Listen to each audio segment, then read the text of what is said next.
good evening. It's over and over and over again. My name is Richard. It is Friday. It is 7:30, and this is, of course, the Arsenal Women's Show, the highlight of the week, the start of your weekend. It's going to be a bit of a strange weekend weather-wise, but it's been a good couple of weeks, hasn't it, for the Arsenal women. We are going to look back on the North London derby. Of course, North London is red, as it always is.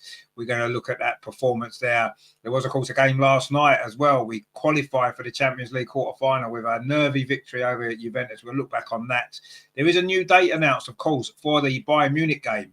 We had a bit of a chat about that, didn't we, a couple of weeks ago when it was announced that the Emirates couldn't be used. So we're going to look at the new venue and discuss that. And also, as well, of course, a new interim manager. Ain't done too badly, has she? Is it time to offer her the job permanently, or do we want to hang on and get a different permanent manager to come in? All of this is going to come. Plus, of course, your questions, your comments, and everything else is coming up. And it's coming up the other side of this.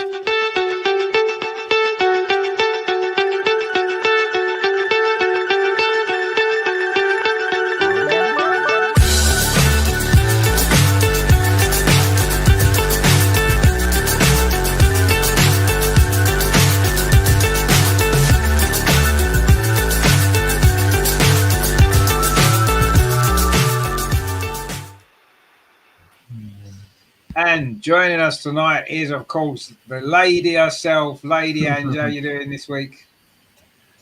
I'm good. I had the best night's sleep last night. That's good. That's good.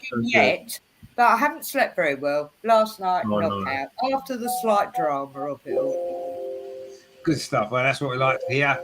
And, of course, Amar's back with us. How you doing, my friend? Are you okay? Yeah, I'm good. How have you been? Keeping warm, hopefully? Well, trying. It's been a little bit chilly, but we're getting there. And we've also got live from his hotel room in Paddington. It is, of course, the Lord himself. I'll have to put you in your place up there because that's where you belong. There we go. The Lord is with us in his hotel. The Wi-Fi seems all right. Is it okay there now? Good evening. Yeah, can you hear me? Yes, we can hear you. Yeah. Okay. The Wi-Fi is not the best, so I have difficulties to see and hear you, but I'll try the best. I can hear you okay, but yeah, just whether everyone else can hear you, yeah. Yeah, we can hear you. We can hear you at the moment. We can see you, so everything's good.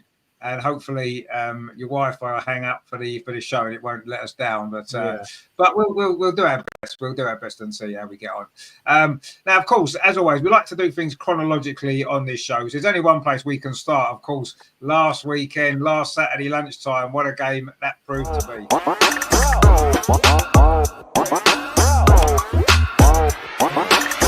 Sorry, for which match do you ask?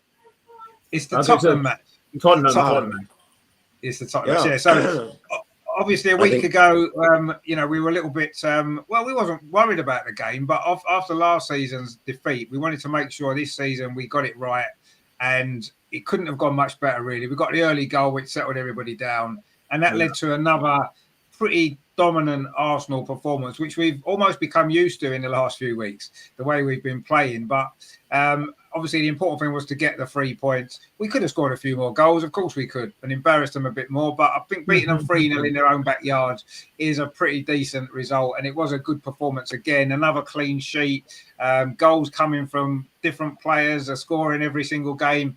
And it was another really, really impressive performance. I don't know if you can hear us. What did you make of the Tottenham performance? Because it was another really good effort from everybody, wasn't it? Yeah, I think it couldn't start better. If you score the first goal after 65 seconds, what do you want more? So it was the perfect start. And fortunately, we scored another one after, I think, 25 minutes or so.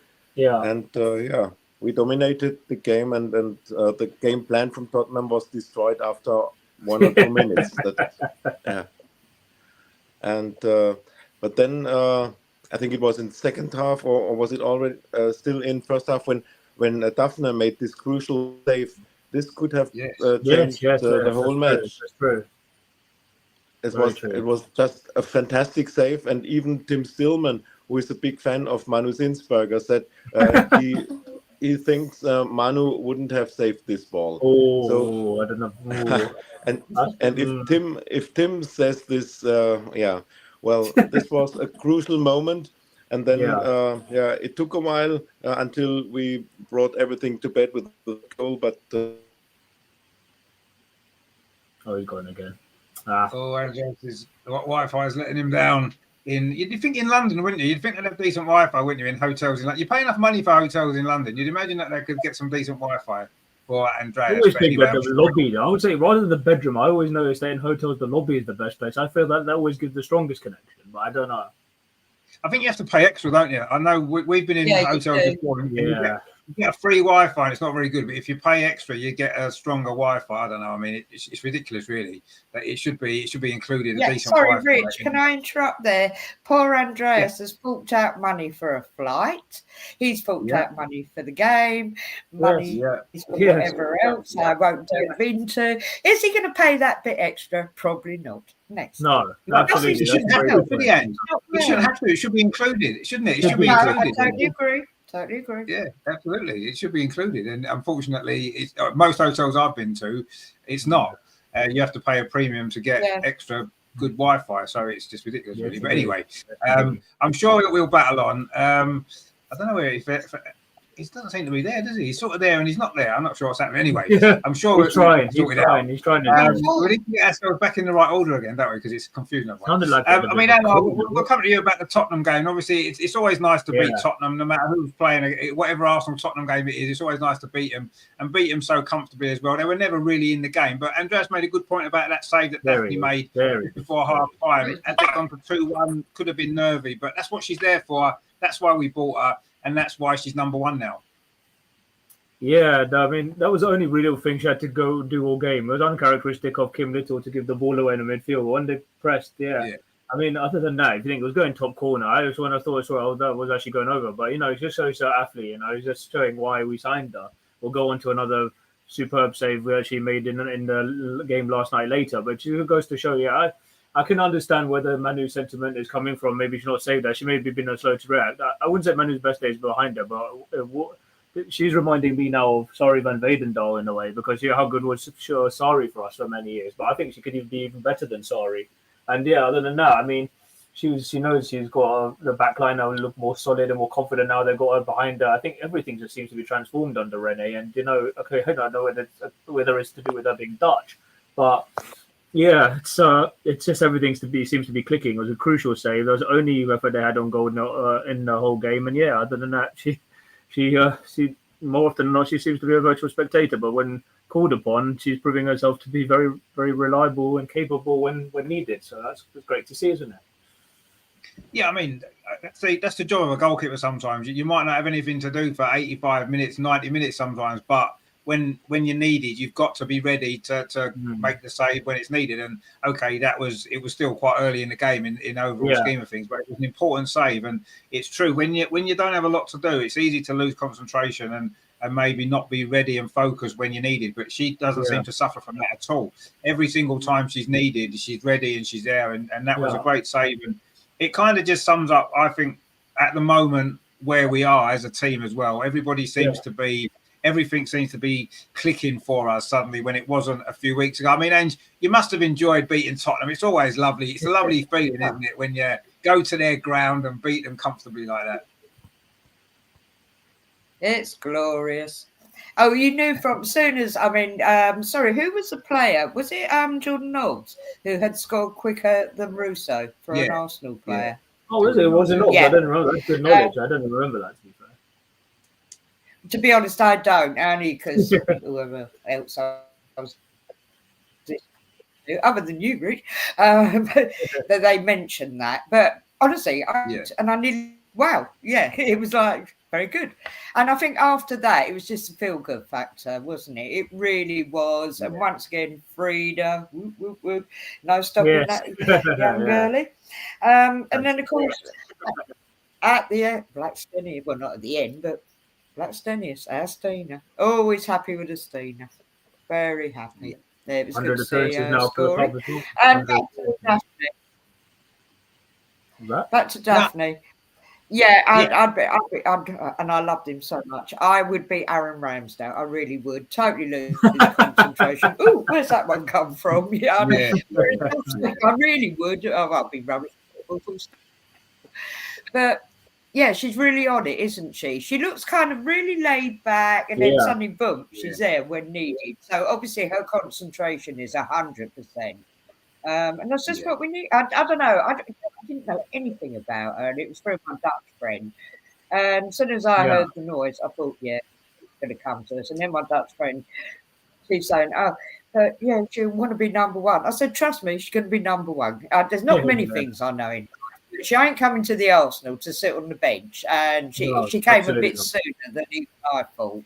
And I will put it out there, I love Manu for her big, big personality, but there's a but, and we know what the but is. It's about saving goals.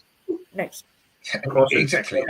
I mean, we've been kind of saying for the last season or two that it looked as though Manu Zinsberger was past her best, and she was almost becoming. I didn't really want to. We didn't want to say it, but she was almost becoming a liability in some games. Yeah, you know, she was conceding so many soft goals at really bad times in games, and last season in particular, there was a few games where it cost us points. There was no doubt about that, and it was obvious that we needed an upgraded goalkeeper. Sabrina, for whatever reason, didn't quite work out. I'm not quite sure why. But she's a good Sorry, can I just say something? I had no confidence in that. She was okay, and maybe she didn't play enough, but to me, she didn't have it.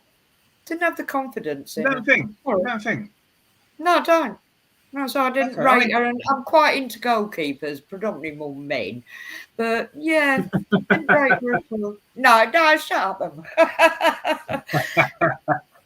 No, because I grew up with men's football. That's what I'm saying. But I just didn't rate her personally. Sorry, didn't.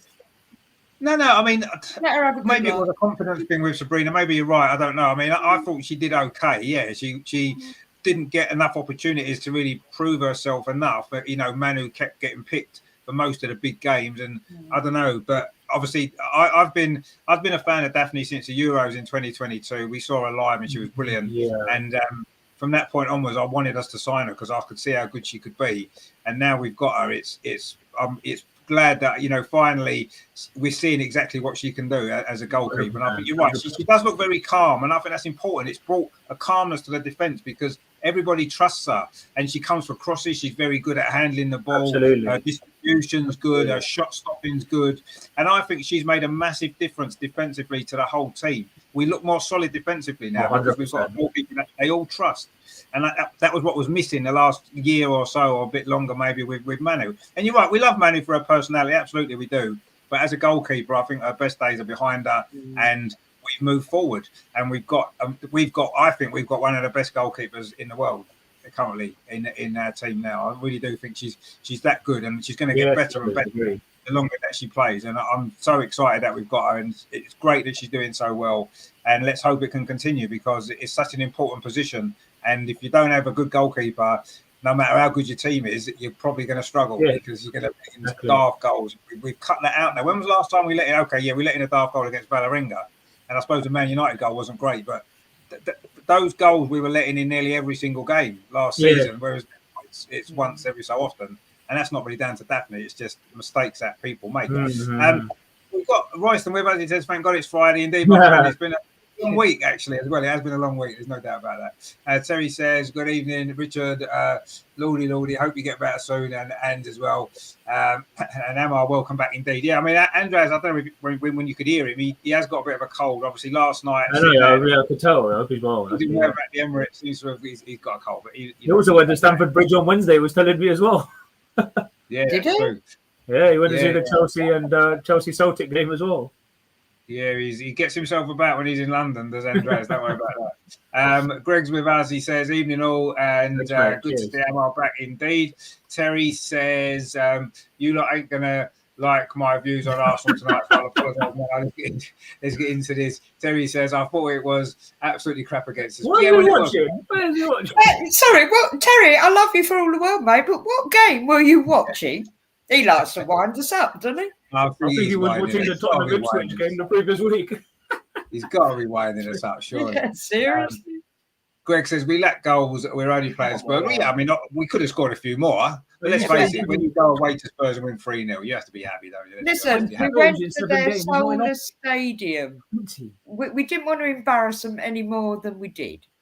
Exactly, yeah. That's what it is. You know what I mean? We just thought, you know what? Look, you're insignificant to us. We've done it. We've done what we needed to do. We've beaten you, and we'll leave it at that. And we'll play you next time. We'll beat you again, and that's it. You're right. Maybe we felt a little bit sorry for them, you know. And you know that just shows how nice we are as well. We've got the killer instinct to win the game, and then we're like, you know what? We're not going to beat you 8-0 and embarrass you. No, we're not going to do that. 3-0 will do. 3-0. Everybody's happy. We move on to the next game, and I think that was what we did. Yeah, you're probably right, Ed. I think we felt a little bit sorry for him, and that's true, isn't it? Andreas has popped up in the chat. He can't come on the show because his Wi-Fi is not good. He said, "I think the Wi-Fi is too." Go downstairs, Andy. Go downstairs. Maybe down in reception. It's probably a better. You probably get better Wi-Fi down in reception. Let me message you. Let me message you on our chat and see if you'll tell him if we could go downstairs and come back. Yeah, but maybe something. I don't know. Just try to see if you can get in a different room. Terry says, let's cut the crap. We was rubbish against Spurs. I'd sacked a lot of them. Only players I'd keep is DVD and Stina. Rene and all the back staff need to go. Well, I'd obviously keep DVD and Stina. Yeah, I'd keep maybe 1 or 2 others as well. Aaron says, home is next. Home is next. Arsenal ladies' money. Yeah? I don't understand. I don't know what that means. No, we're not sure. Sorry. Maybe you need to write that again in sort of put the words in the right order so we can understand it, because I'm not quite sure what you mean by that. I know what next Arsenal ladies' money. It's a lot of words. I'm not in the right order. We don't understand what you mean. I'm sorry. You know, we want to get your point across, but you need to be a little bit clearer what you mean, and then we'll be able to understand. Yeah. Terry says Jonas got the sack for playing crap football. Rene ain't no different. Terry, well, Jonas has gone already, hasn't he? So we don't have to worry about him anymore. Andreas says, I'll stay in the chat. Connection is okay, but StreamYard live seems impossible. Yeah, it needs a bit more strength on the signal to get onto StreamYard. I'll say if you can get back on, be great. If not, then fair enough. Kai says, fact. What you mean? Terry's got some facts. Well, I don't know. We'll see. Andreas says, Daphne at least one crucial save per match. That saves us points. Exactly, yeah. And that's what a goalkeeper's for, isn't it? That's what they're for, aren't they? They make those crucial saves. Andreas says, Terry, the Spurs manager, says he was sad and disappointed after North London derby. That says exactly. If we made the Tottenham manager sad and disappointed, we've got to be pretty happy, haven't we? And yes, we could have scored. We could have beat them 6 or 7-0. Of course, we could have done, but we didn't need to. We won 3-0. We got the 3 points.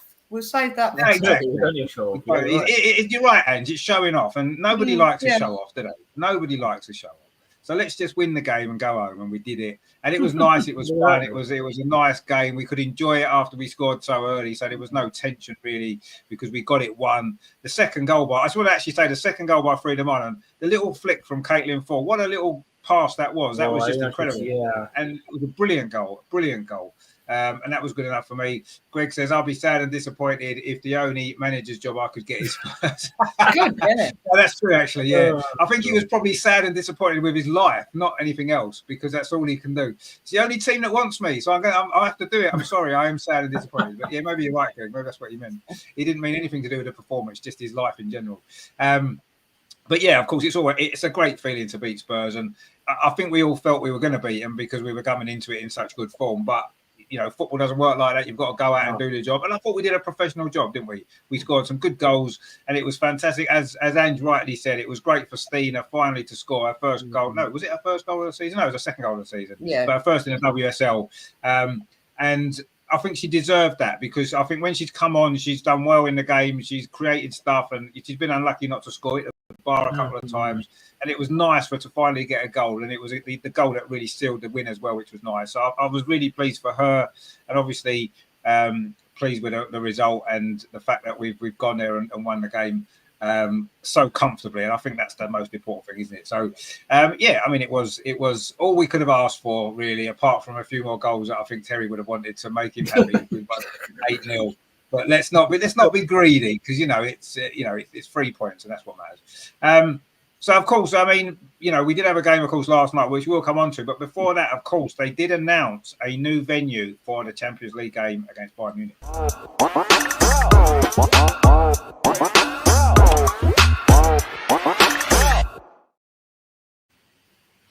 Now, of course, there was much controversy about the fact that the game was moved from the Emirates in the first place. Everybody was upset and angry, rightly so. And I suppose in some ways you could say the solution that they've come up with, playing it at Meadow Park, is as good as we could have probably hoped for. The disappointing thing is a lot of fans who had tickets for the game aren't going to be able to get tickets to Meadow Park because of the drop in capacity. Lots of people are going to miss out. And that is really, really frustrating when they're trying to boost women's football. We're trying to get people to watch the games. We've got people to go out, buy tickets, book flights, book hotels, book trains, whatever it is, book time off work, go to the game, and then suddenly they're not going to be able to go. And that's really, really frustrating. And Arsenal need to look at this for the future. We can't get ourselves in this situation again. Something needs to happen so we're not in that position. I'm reasonably happy that it's at Meadow Park in the sense that we've got home advantage and we are good at Meadow Park. We've got a great record there, and I think we've got a great chance of winning that game at Meadow Park. I think we could win anyway, but I think it's probably the only solution that made sense. Playing it somewhere else to me wouldn't have made sense. It had to be played either at the Emirates or at Meadow Park. So I suppose it's the best of a bad job. It's all how I would describe it. But I just feel sorry for all the people that can't go. Andreas being one of them, of course. He had his flight booked, he had his ticket, and now he's probably not going to be able to go. So it's very, very frustrating. But I mean, Emma, obviously, I know you wasn't on the show the week when the news broke and we spoke about it. I mean, what do you make of the whole Bayern Munich situation? You know, moving the game for a Carabao Cup game that is nowhere near as important. Yeah, I mean, I don't know where to start. When I saw the news being announced in the first place, but I thought the whole thing's a farce. I know, and I mean, obviously that night, which match I'm going to watch, it's a no-brainer. Of course, I'm going to watch the Champions League game against Bayern, regardless of it. I know we could have a chance of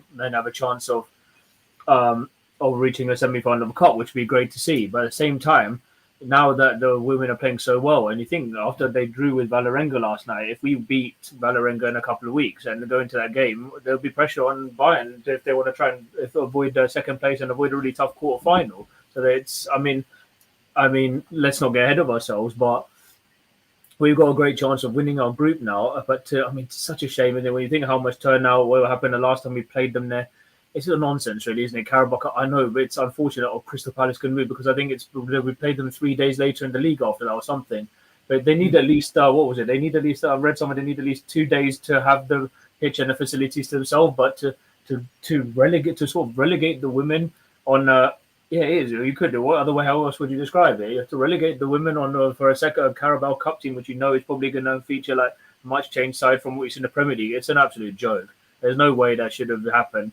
They could easily have played that. But the thing is, the scheduling is just, it's not, I don't know who to blame here. I think it's the scheduling in general that causes chaos. So doing it international, either playing international 1 week or you're playing a cup for the next. But I don't know. And then you've got FA Cup coming in the next day after Christmas, and you've got all the packed schedule after Christmas. It's an absolute farce that they relegated that game. I don't understand why. Maybe they could have played the men's, the Carabao Cup at, how can they play there so much, Park? I don't know. But it's just it's disappointing to see with all those fans that can make the ticket. And okay, Meadow Park didn't meet with regulations, but it's good that they came to that solution. But it's a massive disappointment when you think, I don't know, how many was there last night? I didn't see the official attendance. Was it 8,000? I can't remember exactly how much it was at the Emirates, but you're only going to get probably, what was it yesterday? What was it? It was 9,000. Yeah, I thought it was closer to 10, but when you see it's going to be less than half of that, and it's at a non-league stadium, it's bitterly disappointing, isn't it? It is. And what makes it worse, and I know we mentioned this a couple of weeks ago, but what makes it worse is the fact that the Bayern Munich game was already scheduled. The Crystal Palace game wasn't, because it didn't exist at that time, because the draw hadn't been made. We hadn't got through the previous round. So the fact that it should have been, I know it sounds a bit silly, but it should have maybe been first come, first served. The women had the Emirates on that night, so either the men's game moves to a different venue, switch to Crystal Palace or whatever it might have to be, or the date changes and you play on a different night, so you can play the games at the Emirates. And TV seems to have ruled that, because TV had games on. They've got games on the day before. They've got games it's just to do with money more than it's money. Yeah, it's money talk. Yeah, you couldn't move it. It's ridiculous. But I mean, it is. as soon as that happened, it was never going to be a good solution. There was never ever going to. The only good solution was to have played the game at the Emirates. That's the only good solution that there was, and that wasn't an option apparently. So I suppose they've done the best they can do in the circumstances, and it is at Meadow Park, and at least it's a home game for us, which it had to be. It's just obviously a quarter of people, or not even that, can get tickets and go and watch the game, and it could well be the game that decides who wins the group, which could of course be very important for the next round. So it's still an important game. I mean, and I know we did speak about this obviously a couple of weeks ago when the initial thing happened, but I mean, what have you made of the decision to play at Meadow Park? I suppose it's the best they could do in the circumstances, isn't it, really? I've been following it more. I mean, I feel for anybody who can't go, because we had that situation with the Brighton game, and just lost out on a few quid, but it's still annoying. But I particularly think of my Dutch friend Louise, like Andreas, £160 she's forked out, and obviously she's doing things on the budget. Yeah, for flight and then accommodation. I mean, and ironically, because she likes to stay at St Albans, because she might get to see Wally. You never know. She's still one day. Yeah, one day. Right. But she's forked out all that money, and then she's got to hopefully try and get the golden ticket, because as you know, Boreham Wood is near St Albans, so that would that's a bit that's ideal. But it's getting a ticket. Exactly, and there's going to be a lot of people. I really feel their pain, let alone. And I noticed, I just popped on Facebook earlier, and somebody, I really like the big Women's Fans Forum FB group, and I like the chap who runs it. But there's some people who just write rubbish on there, and they were going on about, there wasn't much of a turnout last night, and there's X amount of women with families said, i.e. either we don't live round the corner from the Emirates, or then it is family, young children are very much part of the fan base now, and they've got school. And it was freezing cold. It was freezing cold as well. Andreas, I wouldn't have gone out there. I was so happy being the site. Well, actually, it was a bit of not a rubbish game. That'd be so unfair, but it wasn't the most thrilling game. And I'm sorry, I'm an old lady. I'm not going to be sitting there freezing. So fair play to these diehard supporters. Yeah, absolutely. Yeah, no, I mean, you got to think from like you said, it's a Thursday night. It was a freezing cold night. It's not going to be ideal to take your kids to a game like that. It's kicking off at 8 o'clock. It's not going to finish till nearly 10. The time you've got home, it's a late night for kids who've got school the next day. So it was never ever going to be a big crowd, was it? And I think people need to understand that women's football is never going to be, well, I say never, not for the foreseeable future. It's never going to be at the same level that men is in terms of the crowds it can attract every single game. The men's Carabao Cup tie against Crystal Palace will probably virtually sell out the Emirates. It will do, but it's a men's cup, and that's what happens. So and that's what Arsenal have maybe looked at, the money being more important than the fans that have already bought tickets for the game and made arrangements to make it there for that game, which is obviously it's the most attractive game in the group, isn't it? Bayern Munich, the biggest team in the group. And, Andreas said, I hope to grab my ticket for Meadow Park in the pre-sale Tuesday at 10 a.m. Flight and hotel books. I need a Meadow Park. Well, there you go. You see, look, Andreas has already got his flight and his hotel book. Right? So if you get a ticket for Meadow Park and Andreas doesn't get one, do the right thing and give it to Andreas, because he deserves a ticket, doesn't he? Look, come on. I mean, he's already booked flights and hotels. Come on, do the right thing. If you get a ticket, let Andreas have it, because he deserves it. Andreas said it's the second best solution, and the women's team deserves better than getting the second best solution. No, you're right, absolutely. I hope this never happens again. Well, let's hope the lesson has been learned. I mean, I don't really know. It's not necessarily just Arsenal's problem. It's people scheduling Carabao Cup ties on the same week that Women's Champions League games are already scheduled. Seems a bit crazy when there's a possibility this could happen. And I know you can't change everything for something that might not happen, and it has happened, and it's an unfortunate set of circumstances. But lessons need to be learned. Absolutely, Andreas, you're right. We need to learn. The club needs to learn. Everybody needs to learn from this. That if a game's booked at a stadium and tickets have been sold and arrangements have been made for people to get there, you cannot then change it for something else. It's ridiculous. It's ridiculous. It's a joke. Yeah, it's like, if they say they booked a concert at the Emirates, right? That concerts happen at the Emirates. We've had concerts there before, right? Say someone, I don't know whoever it was, I don't know, Louis Dunford or whoever it was, right? Books a concert at the Emirates, right? And he books it. Everyone sold tickets. People want to go, and then suddenly a cup tie turns up. And actually, no, sorry, all you fans that bought tickets for the concert. Tough luck. The football's here. That's more important. So we're going to put that on. There'd be absolute uproar because it's the Arsenal women. It's almost like, oh, we can get away with it a little bit because nobody really cares enough. That's what they think. But I think they're wrong. And I think people do care. And I think the backlash of this is going to be enough to make sure that next time any similar situation does not happen again. Let's hope it doesn't. You know, it's ridiculous that we're in this position in the first place. And I do feel a little bit sorry for the club to a certain degree because this was thrown on them a little bit. What do? We've got 2 games now on the same day at the same stadium. How do we sort it out? What I would have done, I would have played the Arsenal Crystal Palace Carabao Cup tie at 2:00 in the afternoon and then played the game in the evening when it was scheduled for. That's what I would have done. And if people want to go watch the Carabao Cup tie, take time off work and go and watch it, fine, do it. Brilliant. No problem. Yeah, I've got along with that. Yeah. That's not a bad idea either. Yeah. For me, it would have been the solution that I would have. If I would have said that, play that at 2:00 in the afternoon, or whatever time you can play it in London during an afternoon on a Wednesday, whatever time you can play the game. That's what I would have done. Played it first, played it early, or even 6 o'clock. Play it R5, play it 5 o'clock, whatever it is, right? Play it then, get it played first, then play the women's game after, or swap them around, whatever it's going to be. You could have played them one after the other, like they do with the Emirates Cup. 2 games. I was thinking that as well. Emirates Cup, like they do with Emirates Cup. They could have done that. Not ideal. It's not ideal kicking off at 4:00 in the afternoon when people are at work, but they kick off the Champions League games at only 5:45. So they don't care about that, do they? Yeah, they do. That's right. They could have done that as well. They could have done something, I think, and they chose not to. And this is where we are. But anyway, TV rules. They don't want to put a game on TV at 4:15 in the afternoon because no one's going to watch it because people are at work and at school and everything else. So that's why they won't do it. It's all about money. It's not about anything else. We should know this by now, and we should be ready for it. Greg makes a comment about Stina saying 1 goal and 4 offsides. She's getting better. Don't you be knocking Stina, Greg. We'll be having words, mate. I'm telling you. So there you go. You're right. She is offside quite a lot. We agree.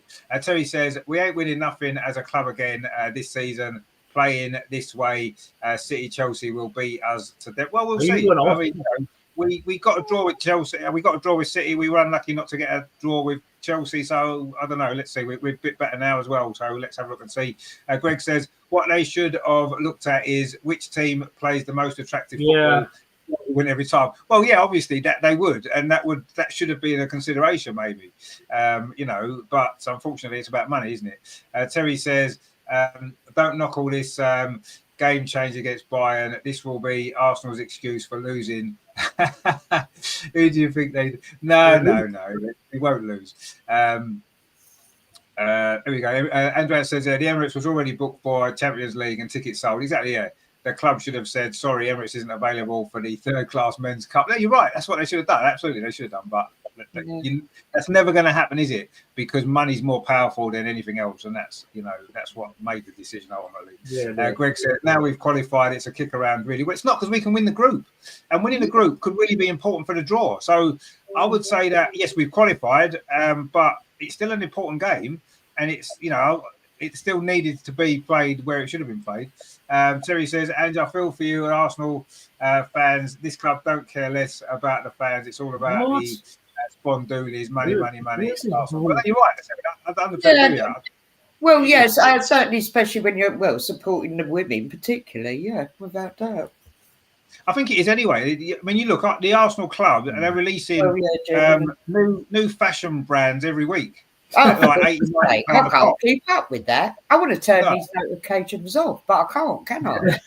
Well, exactly. Keep to the emails, mate. Yeah. It's ridiculous, honestly. I mean, it's okay. The club got to make money, and it's a business, and we know it's a business. But I don't know. It seems to be. I don't know. I don't follow other clubs, so I don't know whether other clubs are the same. But it just seems as though we're releasing a new lot of gear every week or every other week now. Okay, we've got to build up to Christmas. They want to sell stuff, all that kind of stuff. We get that, but you don't need to release new stuff all the time. People will buy the stuff you've already got out there for Christmas presents. They will. You don't need to bombard us with it because in the end, what you're going to do is you're going to put people off buying anything because that's what will happen. Because Actually, it's too much. Notifications, and it's too expensive. I like that new jacket with the old Arsenal badge on, right? I love that jacket. It looks really, really cool, right? The women wore it before a game the other week. The men have worn it. I think it's great. And looks on the website, it's about £100. I'm like, seriously, what are you doing? You know, I just can't believe it. It's a rip-off. It's an absolute rip-off. There's no way it's justified that much money for a jacket, a little tracksuit jacket. It should be about £40, 45 quid at the most, not £100. It's ridiculous. Come on, Arsenal, sort it out. Stop ripping off your fans that will buy anything you release, because some people just buy everything, don't they? You see them in the ground, they just come out the shop, they've got bags full of stuff, right? They'll buy any tat that you release, right? So at least make it cheaper for people. At least make it cheaper. Come on, it's ridiculous. And right? Also, probably not being disrespectful, but I certainly couldn't afford to keep up. Well, I've never bought one. No, I actually couldn't either. But also, you've got all this Klarna pay and all that stuff. So they're probably not even, certainly when they order it off the website, they're probably spreading over the payments and getting in debt. Yeah, of course they are. And Arsenal are encouraging that, and it's wrong. Yes. It's wrong on so many levels, and so many things have happened with Arsenal over the last, I don't know, 10 years or maybe more. And it's little things like this just eat away at you. And you start to question the whole thing. I do. I'm thinking, what on earth is going on? We used to be a football club that was rich in tradition. That was the example for everybody else to follow. You know, the Highbury, the Marble Halls, everything else about the club was something special. And that's what drew me to Arsenal in the first place. All of that history and tradition. And they've just binned it off just to become basically a fashion brand. It's just, honestly, it's annoying. Yeah, it's not the sponsorship money, and sorry to interrupt you, but it's a great example. I get emails as well from these coffee brands. Like, I couldn't one Lavazza is understandable, and all these. It goes to show how much technology has moved on. You never in the past, maybe the advancement in technology you could maybe make a case, as you've been saying, has been detrimental. But it just goes to show that in this world, money talks, and that sponsorship deals seem more important than the customer, for example. Yeah, absolutely. I mean, it's never going to happen, but I would 100% support, and I would be there if Arsenal fans decided to put boycott the Armoury shop and stop people going in until Arsenal reduce their prices and stop releasing new gear every 2 days. So that's what needs to happen. The fans need to make their feelings clear. But too many people don't care enough. They're like, oh, well, I'll buy a new jacket because it's nice. I'll just go and buy it. I don't care. Like you said, they'll get it on Klarna. They'll pay £2 a week for the next 5 years. You know what I mean? Ridiculous. Honestly, it is. And things like that just really, really annoy me and upset me about the direction that this club's gone in over the last few years. And I just don't like it. I don't like where the club's going.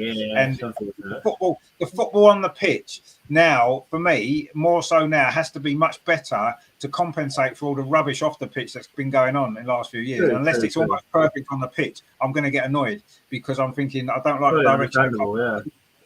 And, you know, it's just, and I'm not the only one that feels like I've spoken to loads of other people that feel very similar way. And it's unfortunately, it seems to be maybe the older fans that have been turning against the modern club.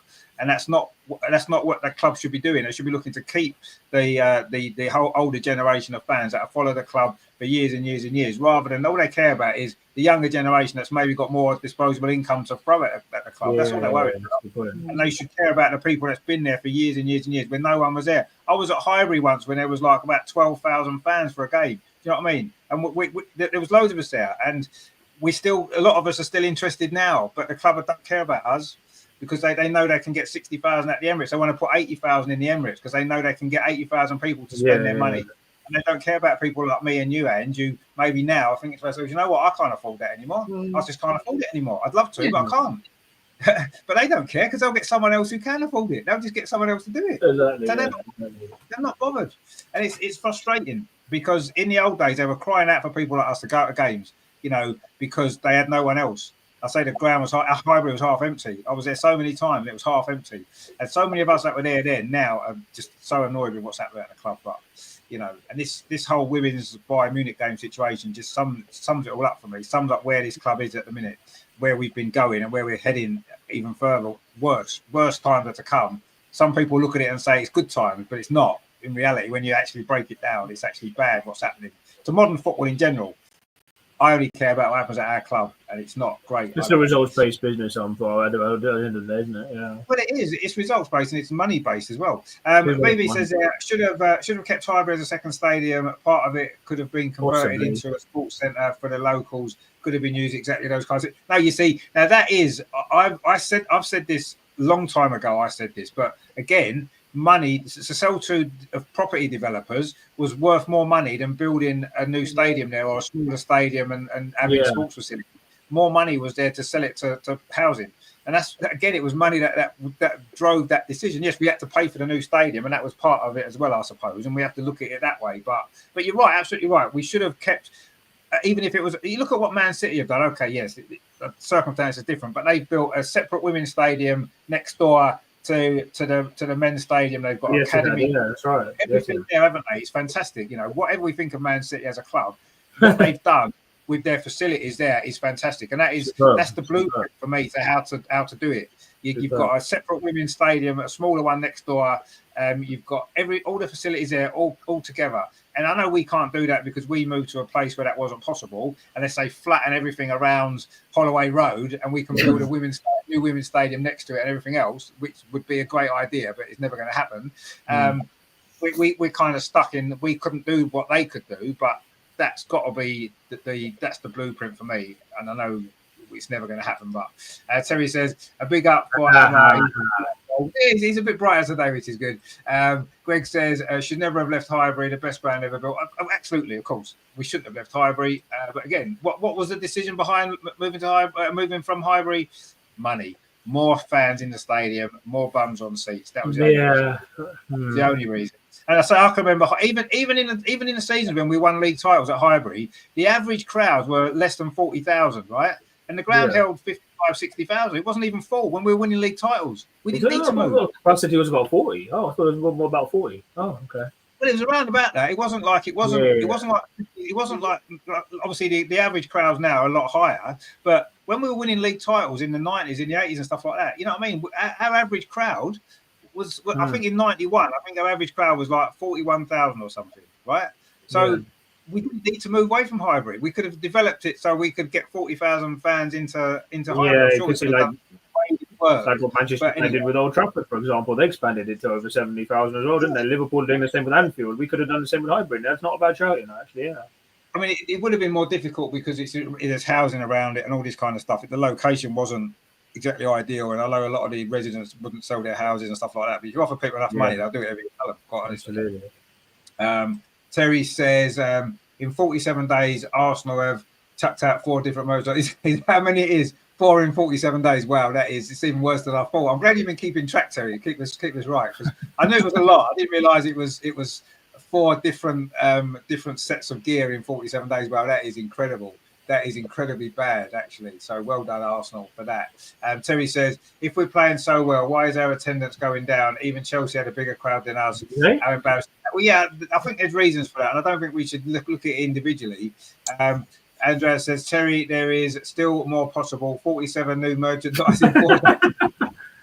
That'll be the 4 days before Christmas. They'll do that, won't they? They'll release loads more stuff. Yeah, don't worry about that.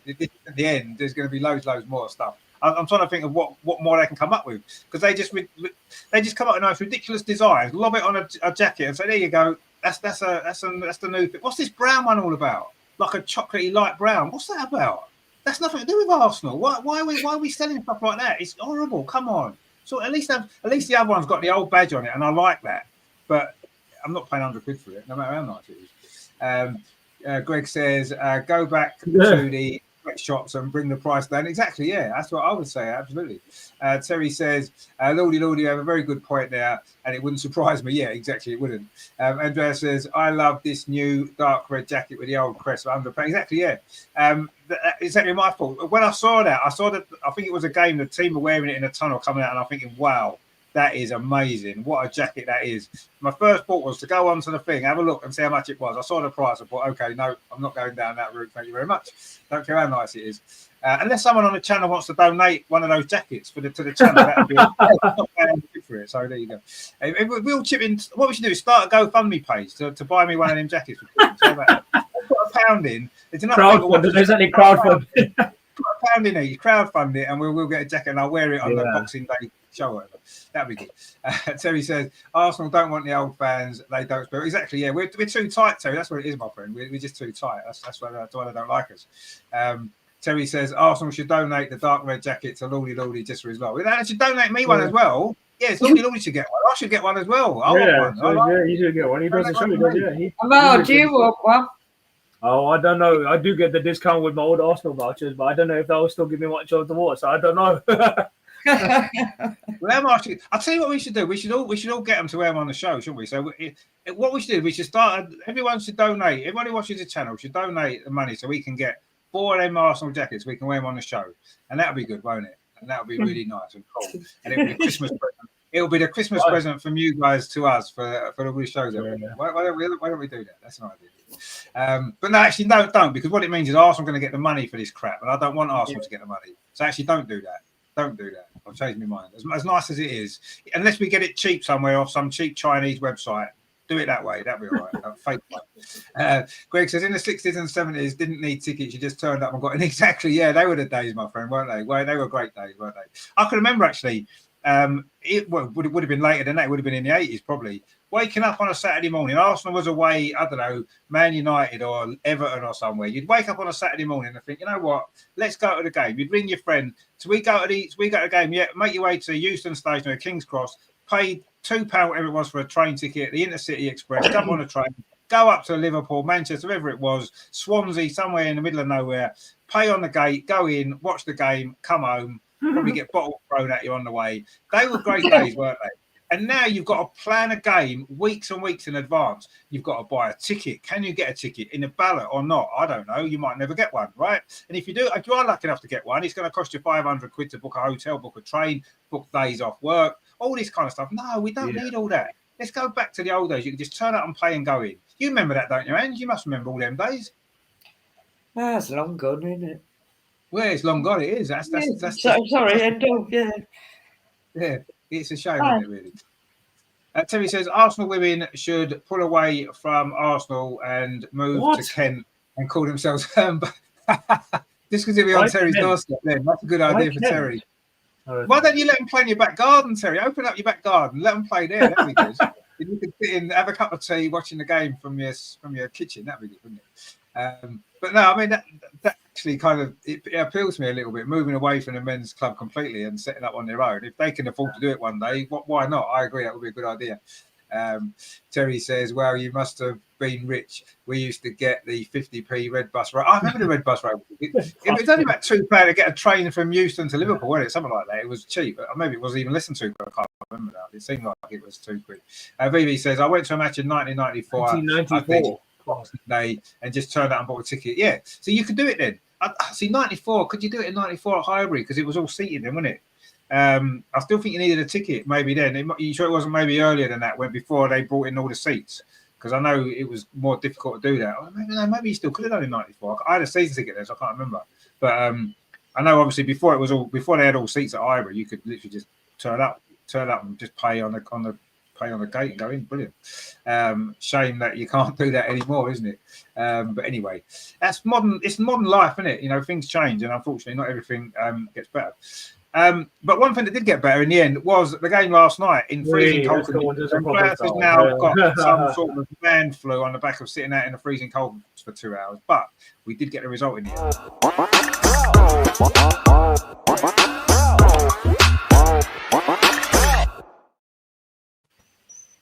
And wasn't it nice that Lena Hurtig got the goal? Okay, she did score the other week against Brighton, but that goal wasn't as important. For her to come on, get the goal that was such an important goal to qualify us in the last minute of the game. I just thought that, she missed the chance earlier on that she should have scored for an open goal, put it over the bar. But it was so nice for her. And, obviously, I love Stina. I want Stina to score, but Stina set the goal up, so it almost made it okay. And it was great for Lena to score. She's had so many problems. And it looks as though she's finally getting game time. And maybe she's a slightly better player than we've all given her credit for, because I think we'd all written her off because it never really worked at Arsenal, the injuries and one thing and another. but now we're suddenly starting to see what she can offer. You know, she's good in the air, threat from set pieces, crosses into the box. You know, she won every single header that was played in there. So, and then she got herself in the box. And just before that, before she came on, I think it was it Katie McCabe got down? Oh no, Caitlin Ford got down the wing, put a ball back across the 6-yard box. No one was in there to finish it off. Suddenly we've got Stina on, we've got Lena on. They're in that 6-yard box, ready to finish them chances off. And that's the difference sometimes in these games. And it was a difference last night.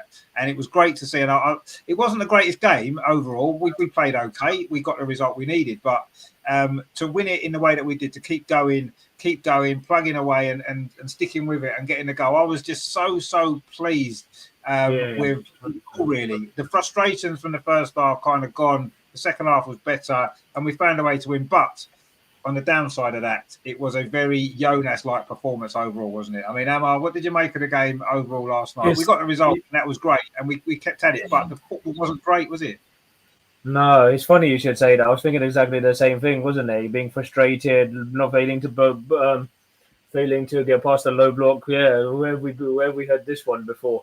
Yeah, but I mean, in the end, you could just say Juventus did so defensively. Let's be honest. Okay, I think after what happened last week, I know we won on the 65th minute and we scored 3 late.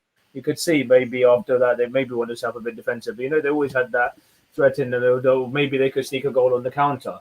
And they almost did, and they almost sucker punched us. And if they'd done that with I think it was in the 75th minute they scored. I'm not sure we'd have come back, and it would have been our thing, go back to bad old days. But you know, when you got a world class goalkeeper in Daphne, you make such a wonderful, just fingertip, just beautiful save around the corner. Again, it just instills the team with so much confidence. They kept on going. Okay, it wasn't the greatest game. Yes, they didn't really look like scoring at all until the substitutions were made second half. Beth came on, Stina could have had one at the end, but. Yeah, I mean, it was too much of the passing was side to side, the reluctance to shoot. And then, maybe Leslie, and the only slight criticism of her I'd have is that she felt she could have busted the gut a bit more to go and get on the end of that cross. But, It's funny. They defended so well. And in the end, they had 4 players around the ball. And then Lena, of course, I mean, it was an absolute sitter, which, let's be honest, some of us, no disrespect to her, we could have some of us could have maybe put our eyes closed. But she made up for it, and it's funny. They had the chance; they should have cleared it, but she wasn't missing, and it's better than never. But I think ultimately our perseverance paid off, didn't it? It did, absolutely, and you're not going to. And I think somebody mentioned last night in the chat on the show that you're not going to play brilliant football every single game. It's not possible. Nobody does. Man City don't, Chelsea don't. Nobody plays great football all the time. And sometimes you just got to find a way to win a game. And that's what we did last night. And I was actually impressed with that. Yes, the football was frustrating for a long time. A lot of sideways, backwards. We couldn't get through the low block, which is a problem that we've constantly had. And nothing seems to have changed in that respect. But we did keep going, and we kept going. Yeah. And in the end, I kind of felt in the last 10 minutes, I did feel that we would score. You just felt it was coming. And in the end, we got our reward. Yeah. And you don't always get what you deserve in sport. You don't always get what you deserve in football. But I thought we did last night. And it showed maybe a different side. In the last few weeks, everything's gone so well. We've been scoring goals. We've been winning games easily. We've been playing rock and roll football, if you want to call it that. And it's been great. Whereas last night, it was a totally different type of game. And we still managed to find a way to win. And that's an important feature going forward, because there's going to be lots of games like that this season coming up. A lot of teams will come to the Emirates and defend for their lives, and it's going to be difficult. And we need to find a way to win, and we did last night. And I like that fact. It made me forget all the other boring, frustration stuff that happened before. It made me forget all that, because that was a really good sign. I mean, and it wasn't a great game. I'm glad I wasn't sat in a freezing cold like Andreas watching it. I'm glad I was in the warm. But I mean, what did you make of it? Because it was good that we kept going and got the win in the end, wasn't it? Well, there's always a little story with me in between the interruption of the lovely neighbour who is having his flat done up, and he couldn't get in through the main door because we got a bit of a dodgy lock. And you go, right, that's another story. So, and he was giving to email like whoever the property people are, and I said, I'm really sorry, but I'm watching Arsenal Women at the moment. And so I did put a note and give him the information I had and apologise. So yeah, I got that interruption, but I hadn't missed much. Yeah, I mean, basically, really frustrating game. It was interesting.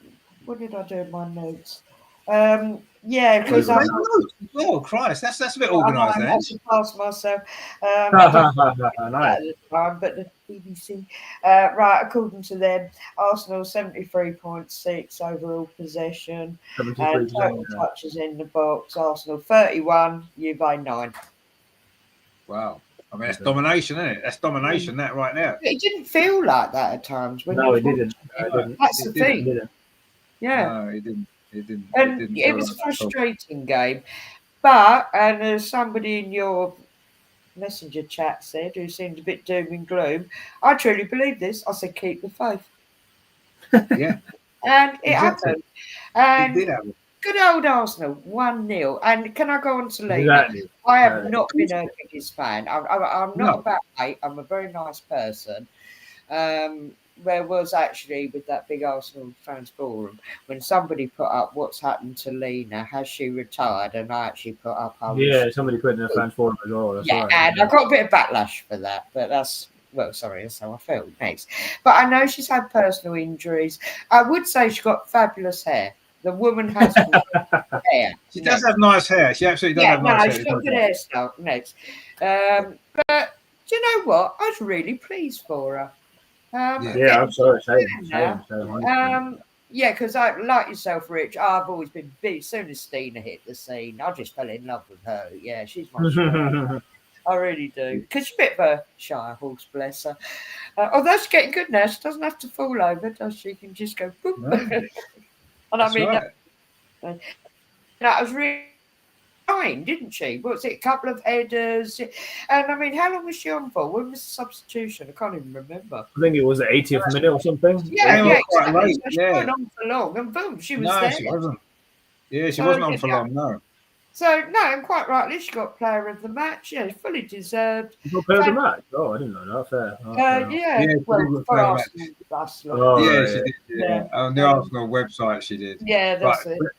Bearing in mind a public vote on that, so I wouldn't necessarily take that too seriously. But I don't. She made an impact, and that's the most important thing. She wasn't the player of the match, but she made an impact.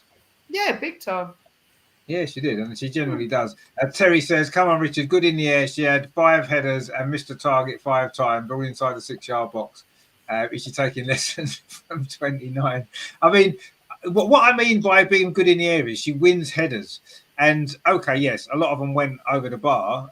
We know that last night, and one of them went wide and stuff like that. But she's winning headers, and she's a danger. And the more you put balls in the box, the more headers she wins, it's going to lead to stuff happening eventually. Very much, she was only on for 10 minutes. And look she won 5 headers in 10 minutes. That's a good effort, even though they didn't go in, many of them. But it's a different, you need to have a plan B. You need to have a different option. Lena gives us a different option. And I think in certain games, it's going to be really, really useful. Last night, it proved to be the difference, what gave us the 3 points, having her on the pitch.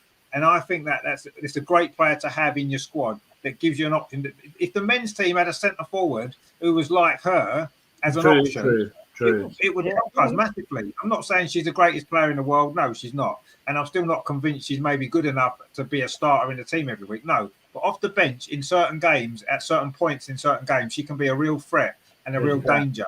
She's a useful player. If we can keep her happy doing that role, she would be a fantastic player to keep in the squad. And I think she'll win us a lot of games late on by coming off the bench and doing what she did last night. And yes, she could have scored more goals.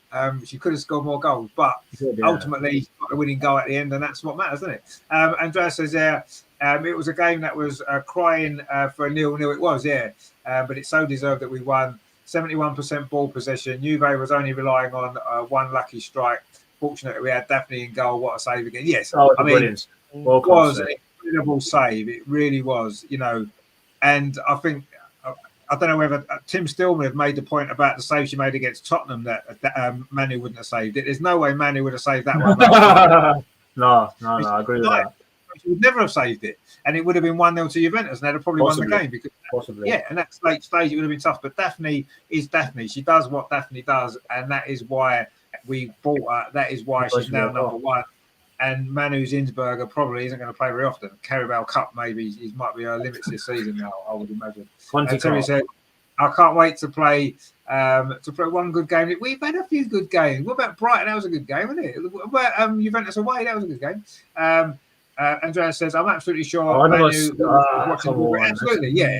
100%. I think she would have probably fingertipped into the corner. If you would have got fingertips, would have gone in, I think. But, I don't think she would have dived. I honestly don't think she would have had the reactions quick enough to have dived. And, okay, yeah, the shot wasn't hit with power. It was hit with accuracy into the corner.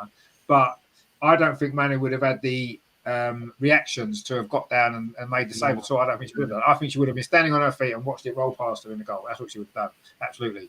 And that's what the difference Daphne makes. And that's why Daphne is so important to us. If we're going to do anything this season, it's going to be because of that and more than anything. Terry says, under the management, it won't be long before we turn into the men's team and top four become. Well, it has to be top three, wouldn't it, in the women's game? Because top four is not. If you come fourth, you've had it, haven't you? Top four is no good. It has to be top three. Greg says, like all the Swedes in our team, good impact players when the opposition tired, but not good enough to start. Yeah, that's a good point. Don't you be calling Stina in that? Don't you be sort of putting Stina in with that bracket? Because Stina should be starting every single game. In fact, I'd play Stina ahead of everybody else. You'd be the first name on the team sheet. Stina, you're playing. Wow. Don't care where you play. Just play. You're going to play because you're Stina. And that's what it should be. Terry says, Lena was on for 10 minutes too long. Well, she wasn't, was she? She scored the winning goal. So she was on for the right amount of time because she scored the goal.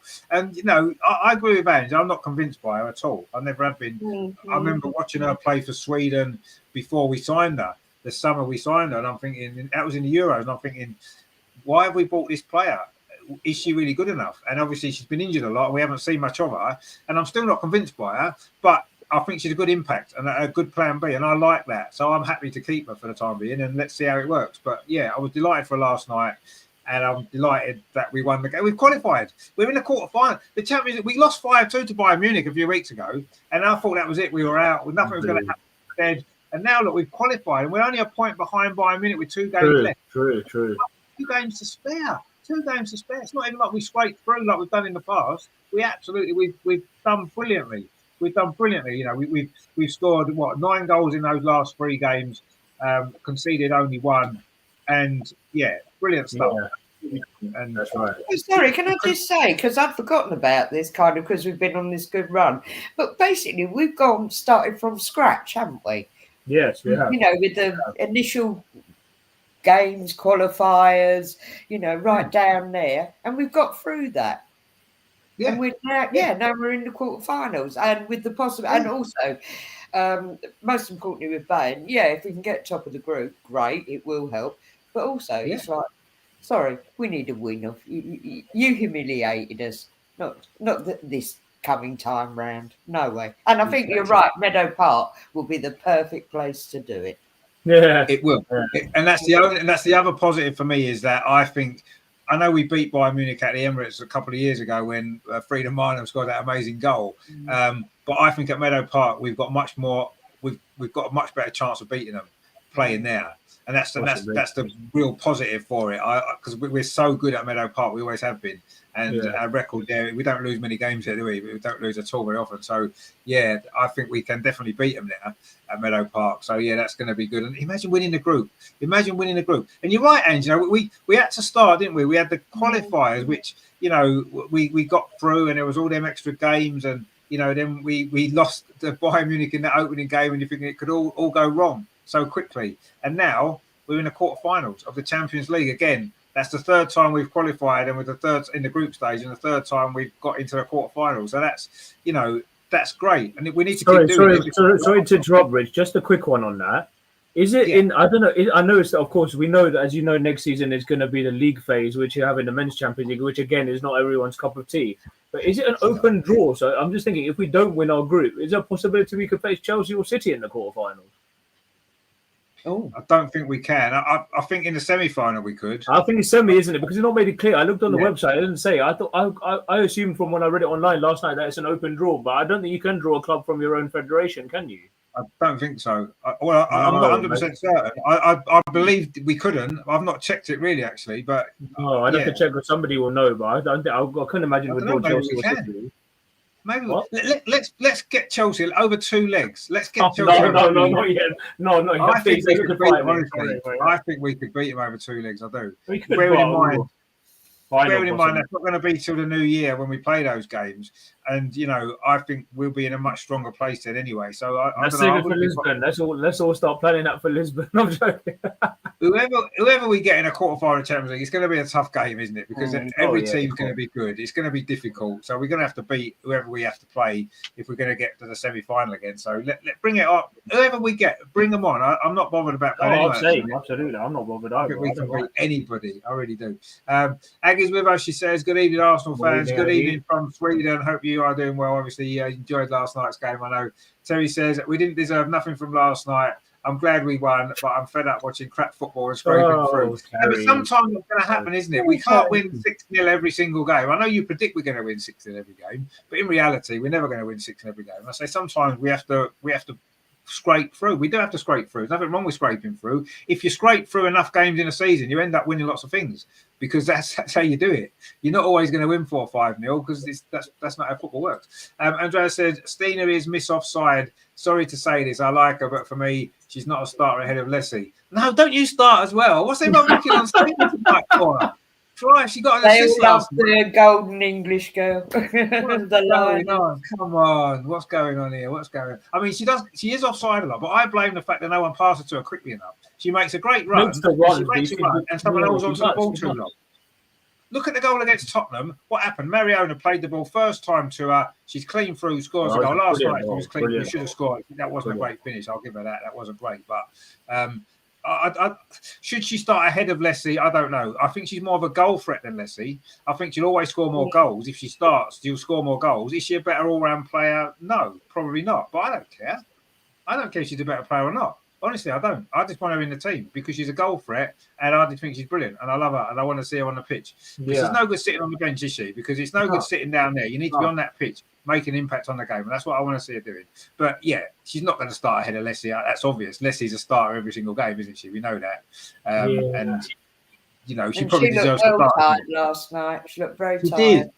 She did look very tired. And I'm surprised she lasted as long as she did. I'd have took her off a bit sooner. I know we haven't got a game coming up. The Lioness have got a game next week, but it doesn't affect us. I would have took her off maybe earlier and saved her legs. But she played most of the game in the end, didn't she? She only came off at the end when obviously when Lena came on, and it was Lena extra energy that won us the game. And they'd done that earlier. We might have got a goal earlier and made a bit more of a relaxing last 10 minutes. Greg says that's the problem. They all look good in Sweden. Even Zins would look good in their league. Come on. Oh, I don't think Aggie will like you saying that. At all. Why so negative? Well, exactly, we don't have to be negative. Greg says, well said, Andreas. We need players who can concentrate and be able to hold the ball up. Well, no, I think Stina's very, very underrated. I've always said this. No, anyway. Andreas says, I think it's an open draw in a quarterfinal. Yes, we will surely draw Chelsea. If it's open draw, we'll definitely get Chelsea. There's no doubt. Yeah, there you go. Right. No, we'll get. Howard, I'm just thinking, if we do finish, I'm looking at it right now. If you look at the standings, so I think who's current to Chelsea are going to win their group. I think, Barcelona will probably, unless City get a draw, Barcelona's goal difference is far superior to City. So it'll be either, as it stands, it'll be either Chelsea, Barcelona, or Lyon, wouldn't it? Yeah, we might win our group though. Yeah. Or if we win our group, then that would be even better. Then who could we face if we? But then we could get City. You could get. If we get. But Real Madrid would be tough as well. I don't know. I probably want to win the group. Yeah, then we could get Real Madrid, possibly Wolfsburg or City. So who knows? I wouldn't be bothered about playing City over 2 legs. I'm not frightened of City at all. I'm not frightened of them whatsoever. We beat them twice last season. I think we could beat Wolfsburg. Real Madrid are probably the toughest out of those 3 if we were to win the group. Wolfsburg, had we had the full team in that semi-final, we'd have been in the final. Let's be honest. We don't fear Wolfsburg either, to be fair. See, that's the other thing as well. I mean, people have been criticising Stina, right? And I understand the points, and I'm not going to say Stina's the greatest player in the world. She isn't. I just happen to really like her. But if you remember that 2 seasons ago, when we had all the injuries, she was playing game after game after game. Yeah, she was scoring so many big goals. That game against Wolfsburg, that semi-final at the Emirates, she scored that early goal to put us in front. She had a goal wrongly disallowed. She would have got another one. She was brilliant that night, and she was brilliant so many games in the away leg against Wolfsburg when she got the equaliser. She got big goals when she was playing regular. She's not playing regular now. She hasn't got any flow. So, of course, her first touch sometimes doesn't look great. And sometimes she isn't going to look as good as Leslie's look because Leslie's starting every single game. Leslie's in the flow. Leslie's in the rhythm. Stina's not. When she was 2 seasons ago, she was playing every week before we signed Leslie. Stina was absolutely brilliant. She was our best player in the second half of the season by an absolute mile. She was, and she didn't get the credit she deserved, and she's almost been cast aside because Leslie Russo's joined us, and I like Leslie Russo. I think she's brilliant, right? And I love her. But Stina's been very, very underappreciated since Leslie's come because everybody now thinks Leslie's the best thing ever, and she's not. She's good. She's very good, but she's not. She's not an elite level striker. She's not. I'm not saying Stina is either, but Stina's a goal scorer. Stina will score you more goals than Leslie Russo will score if they play the same amount of minutes. Possibly. And you know what, Rich? Some things I won't agree with you, but I'm going to go with that one. Thank you. Yeah, and I know you're a big fan of Stina as well. Fair point. And I do think she's very, very underrated. I would say she's one of the most underrated players that there is. Very underrated. When you're talking about, when you hear people talking about the WSL and the strikers and everything else, she's never ever got a mention. Never. She's been our top scorer the last 2 seasons, 18 goals in each season, right? She played her 100th game last night. She scored 45 goals. And how many games has she started at them 100? She probably hasn't even started 50, right? Because she's on the bench all the time. She's got 45 goals. That's an incredible record. Yeah, it is. It really is. Let's give her the credit she deserves, shall we? Can we start? Yes, okay, she's offside 50 times a game, right? That's fine. Not fine a lot, right? Well, look, she gets a goal, it don't matter, It doesn't matter, exactly. She keeps making those runs. And she plays off percentages. If you make that run 10 times, you're offside 9 times. The one time you're not offside, you're clean through on goal and you're going to score. Yeah. And that's how she plays the game, and I like that. And that's a sign of a top striker. Because some strikers would think, I've been offside twice, I'm not going to make the run next time. But she keeps making the run. And yes, you'll be offside again and again. It doesn't matter because the one time she's not, she scores. Or she'll set up a goal like last night. Brilliant that was to set up that goal. What she did over on that far side, crossing that ball, it's brilliant work. And that's what she can do. The brilliant goal against Tottenham that she scored, the brilliant goal against Juventus she scored the week before. She's so underrated. So let's just have 5 minutes to appreciate Stina Blackstenius because she deserves it. And I'm not having no one saying nasty things about her. No, too right. I'll back you up on that one. No, I agree with that as well. I second that too. Right. That's good. She's so underrated. Terry says, we played our best game against Bayern and they ripped us. Well, no, we played a good first half against Bayern. We played better away at Juventus. Greg says, Barcelona would be best for us. They are so open. That's true. That's probably true. But they've also got the players that can hurt us as well. That's the other thing. I really don't want to. It's a bit like, what's her face? The woman not getting. No, the manager. We're not having her. But I don't want to hear the Barcelona word at this moment. Because I've got a name for them, but I won't say it on air. I do not want to hear about them. Not yet. No. Okay. Because they're too damn good. And yeah, they have got the players. Big time. Yeah, they have. I mean, we played them in the group stage a couple of years ago. They beat us comfortably both times, and it was a little bit embarrassing, if we're honest. But I think we've improved since then. And I think we'd be more able to give them a much better game. I wouldn't really want to play them necessarily, but unless it's in the final, probably. But I don't know. Yeah, but I don't know. Yeah, I maybe wouldn't want to necessarily play them quite yet. Andrea says, Terry, you're so negative tonight. I nearly don't recognise you. It's because there's no game to predict the score of. That's why. I bet you if we had a score to predict, it'd still predict 6-0. I bet you. Aggie says, Russo and Stina are both very good. No, absolutely. Yeah, well, I do love Leslie Russo, right? And I don't want anyone to think I don't. I'm just slightly annoyed. Type of forwards. What was explained to me, was that Stina is very much an Ian Wright type, good old-fashioned striker. Whereas Russo, there's so much more to, and both of them are fantastic workhorses. They just keep going. But they've got a totally different style. So actually, the comparisons we shouldn't even be making. No. But I just think the agreement is she should be getting more game time, Stina. Yes. Yeah, it's only a comparison because they're both playing in the same position. They're not the same sort of player, but they play in the same position. That's why the comparisons are there. But I mean, you're absolutely right. They're both great players, and I think sometimes part of me won't allow myself to appreciate Russo as much as I should because she's taking Stina's place in the team, and that's annoyed me a little bit because Stina doesn't deserve to be cast aside like that. And she was at, the goals that she got the season before we signed Russo. Meant she deserved more respect, and she hasn't really got that. And that's what annoys me. And I do love Russo; she's a great player, and I don't want to say anything else. But it just sometimes annoys me that she's always in the team. Stina's always on the bench, and they can both play together. And we can rotate because Stina's good enough to be able to rotate sometimes and leave Lucy on the bench, give her a rest sometimes, and let Stina have a few games to start. And she's good enough to deserve that, and she's worked hard enough to deserve that. She's done enough. 45 goals in 100 appearances, of which most have come from the bench, is an impressive record. I'd like to see. That's all I want, really. I'm not, I don't think Stina's start every game, but she absolutely deserves more time. I'm sorry, can I just say as well? I don't get to go to that many games, but particularly at the Emirates. But when Stina comes on, she gets a very loud cheer. Oh, she does, 100%. Yeah, that's great to see. That's great. And I think Arsenal fans appreciate, although some of them seem not to as much as they should. But you're right.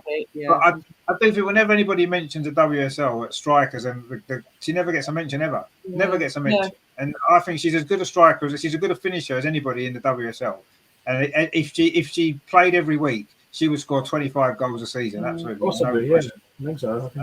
And that's a decent, and that makes her a top striker. And I think that she deserves more credit. And Aggie says Amanda on her way back next year. Yeah, Amanda Illestad as well, another Swede, of course, may well be playing next year. I think she will. She'll be back. I think she'll be back. And the age, not so sure. No, yeah, I think so. I think she'll be. I'm not convinced. I love these girls, but I'm an Arsenal fan. If these girls or management ain't up to the job, they've got to go. I'd only keep DVD, Stina, and Fox. What? Put the rest on probation or sell. I mean, I think that's a bit harsh, Terry. Come on, mate. Do you know, he likes to wind us up, doesn't he? He's the wind-up motion. Yeah. I've got that. Yeah, I mean, yes, I mean, you can't blame the current manager for the start to the season that we had, because she wasn't in charge then. And she can only do, and the girls now can only do work with what's left of the season. We can't go back and play those games again. No, exactly. We can't. So we have to forget that. That's gone.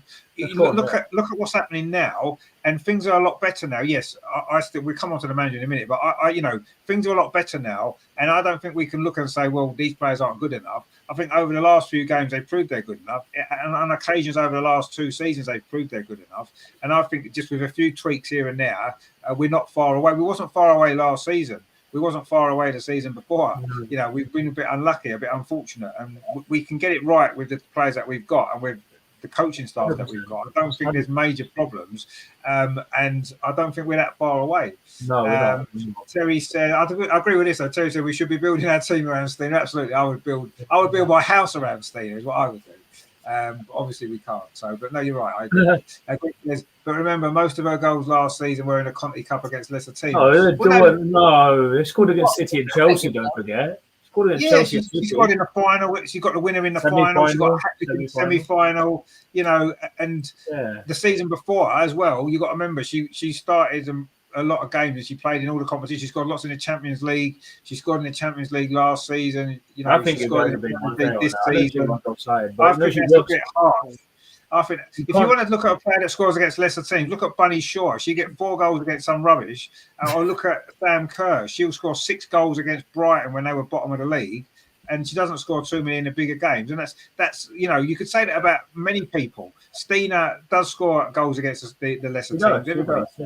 But she also scores in big games. You can look at all the big games she scored in: Champions League semi-final, both legs, 2 Continental Cup finals, 2 Continental Cup semi-finals. She scored big goals in big games for Arsenal. So, yes, she scored away twice last season as well, don't forget. Yeah, exactly. El Loco says Stina is underrated, which is why she wanted to leave in the summer. But Russo starts because she's on bigger wages and has stardust. These things. Well, no, you're right. You're right. What you say, absolutely, you're right. But Stina is definitely underrated, but not here. So if Stina, if you want some love from the fans, come on this show because we'll show you much love. Greg says, don't give her more game time. Stina is Swedish. Leslie is English for our national team. Well, no, Leslie can play for England. That's fine all the time. That's brilliant. But when it's Arsenal, Stina deserves her time. Terry says Stina don't get a mention in the WSL top strikers because we don't win nothing. Yeah, maybe that's a point as well. If her goals won us the Champions League or won us the WSL, she'd probably be looked on in the same bracket as those strikers that do that. Yeah, maybe you're right. Aggie says, well, a team is 11 players. It is 11 players, yeah. It's 10 players plus Stina is what it is. That's actually what it is. Terry says Renee has changed our playing style.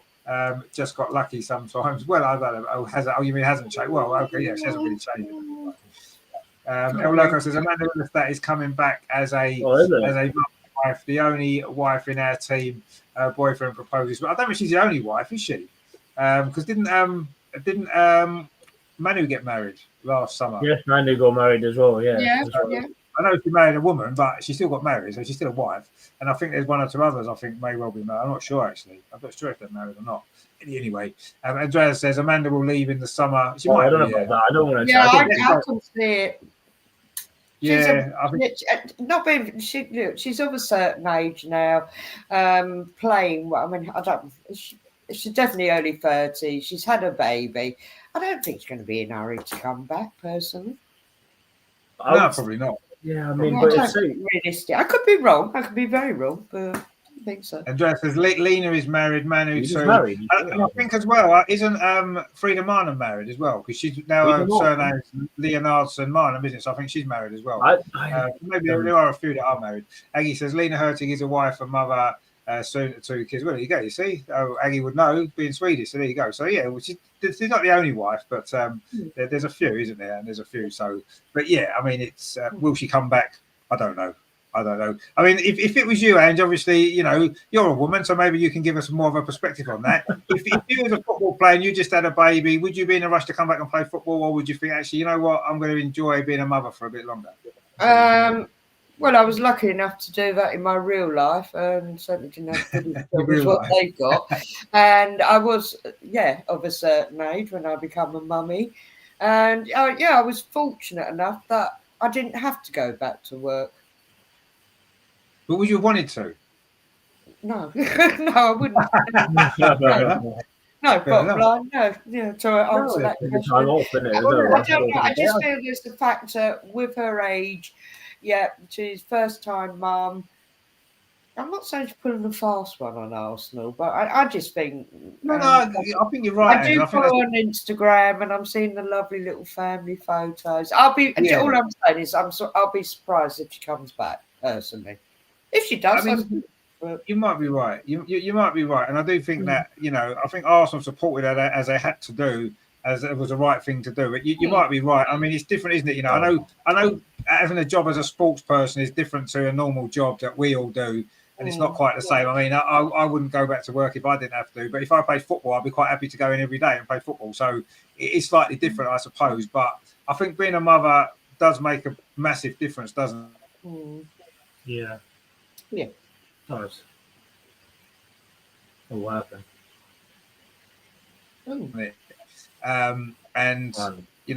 It's how she feels. She wants to give them to me. I was fine before. You don't get that time back when your kids are babies and that, dear. So maybe she might want to spend time doing that. She's played football. She's done lots of things in her career. Maybe now's the time to move on. I don't know. But Aggie seems to think she will be back. El Loco's made a bit of a controversial comment there. Amanda will be a proper wife, not the closet like Lena and Frida. I mean, everyone's entitled to be, you can't help who you fall in love with, can you? And, it's the way it is. Rainbow laces and all of that next. Yeah, exactly. Terry said, didn't Catley get married in the summer to her boyfriend? She's engaged. I think she's engaged. I don't think she's married. I think she's engaged. I think she's engaged. Yeah. Or engaged, maybe. Yeah. I mean, again, she's got a lot of stuff on Instagram. Her and her fella. I love Steph Catley. Actually, I think she's brilliant as well. She's a brilliant. Greg says Amanda was good in the air but slow. We really don't need her. We've got an abundance of great central. No, we have. You're right. We have got a great lot of central defenders now, but I still liked. I thought she did well. Aggie says Amanda will be back. Well, let's hope so. That's rubbish that mothers can't. But no, I'm not saying mothers can't. I'm just saying that would she want? Does she have the same motivation to play football now she's had a baby? That's the key to any sportswoman who has a baby. I think, have they got the motivations for the training that's involved and all that kind of stuff, the travel and all this kind of stuff? Has she got the motivation to do that with a young baby? I don't know. Maybe she has. We'll soon find out, I'm sure. Aggie gives El Loco the thumbs down for that comment there about getting married and stuff, which is fair enough, I suppose. Everyone's entitled to an opinion. It's a free world. And Terry says, I love Arsenal, and look how bad they are. We're not that bad, are we? What have you been watching anyway? Greg says, I think it's wrong getting paid a lot of money sitting at home watching Thomas the Tank Engine. Well, it's the ideal job, though, isn't it, Greg? Surely you would. I'd love to get paid to watch Thomas the Tank Engine. I love Thomas. I never did. No, I never got paid to watch it. Other cartoons are available. No, but Thomas the Tank Engine, we all love Thomas the Tank Engine, don't we? Does Ringo Starr still do it? I've not watched it. I don't know. It used to be Ringo Starr, didn't it? I used to it did actually, yeah. El Loco says, I wish Renee will be bold enough to play the youngster Vivian Leah. What a terrific player and a gem.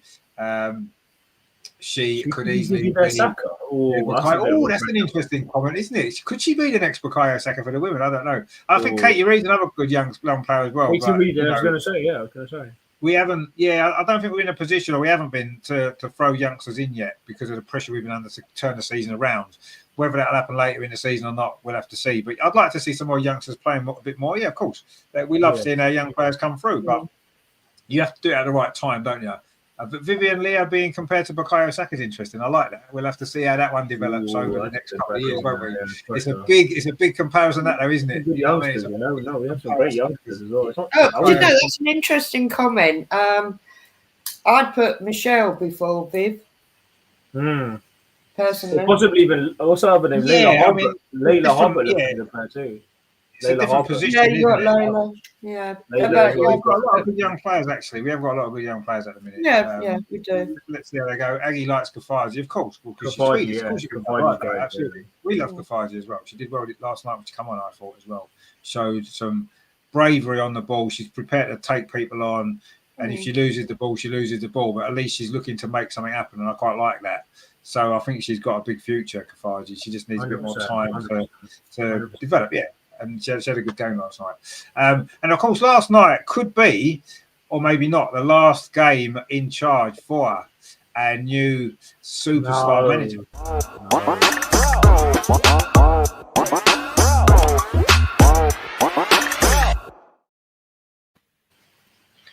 Now, it's quite interesting, this, and it's obviously been mentioned a lot in the last few weeks because of how well we've been playing.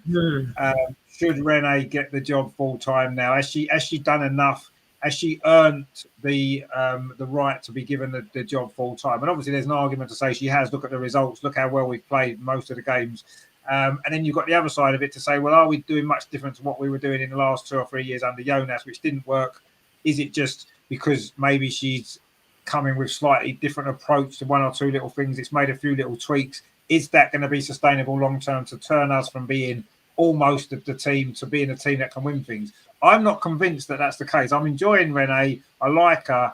I think she, the girls seem to like her.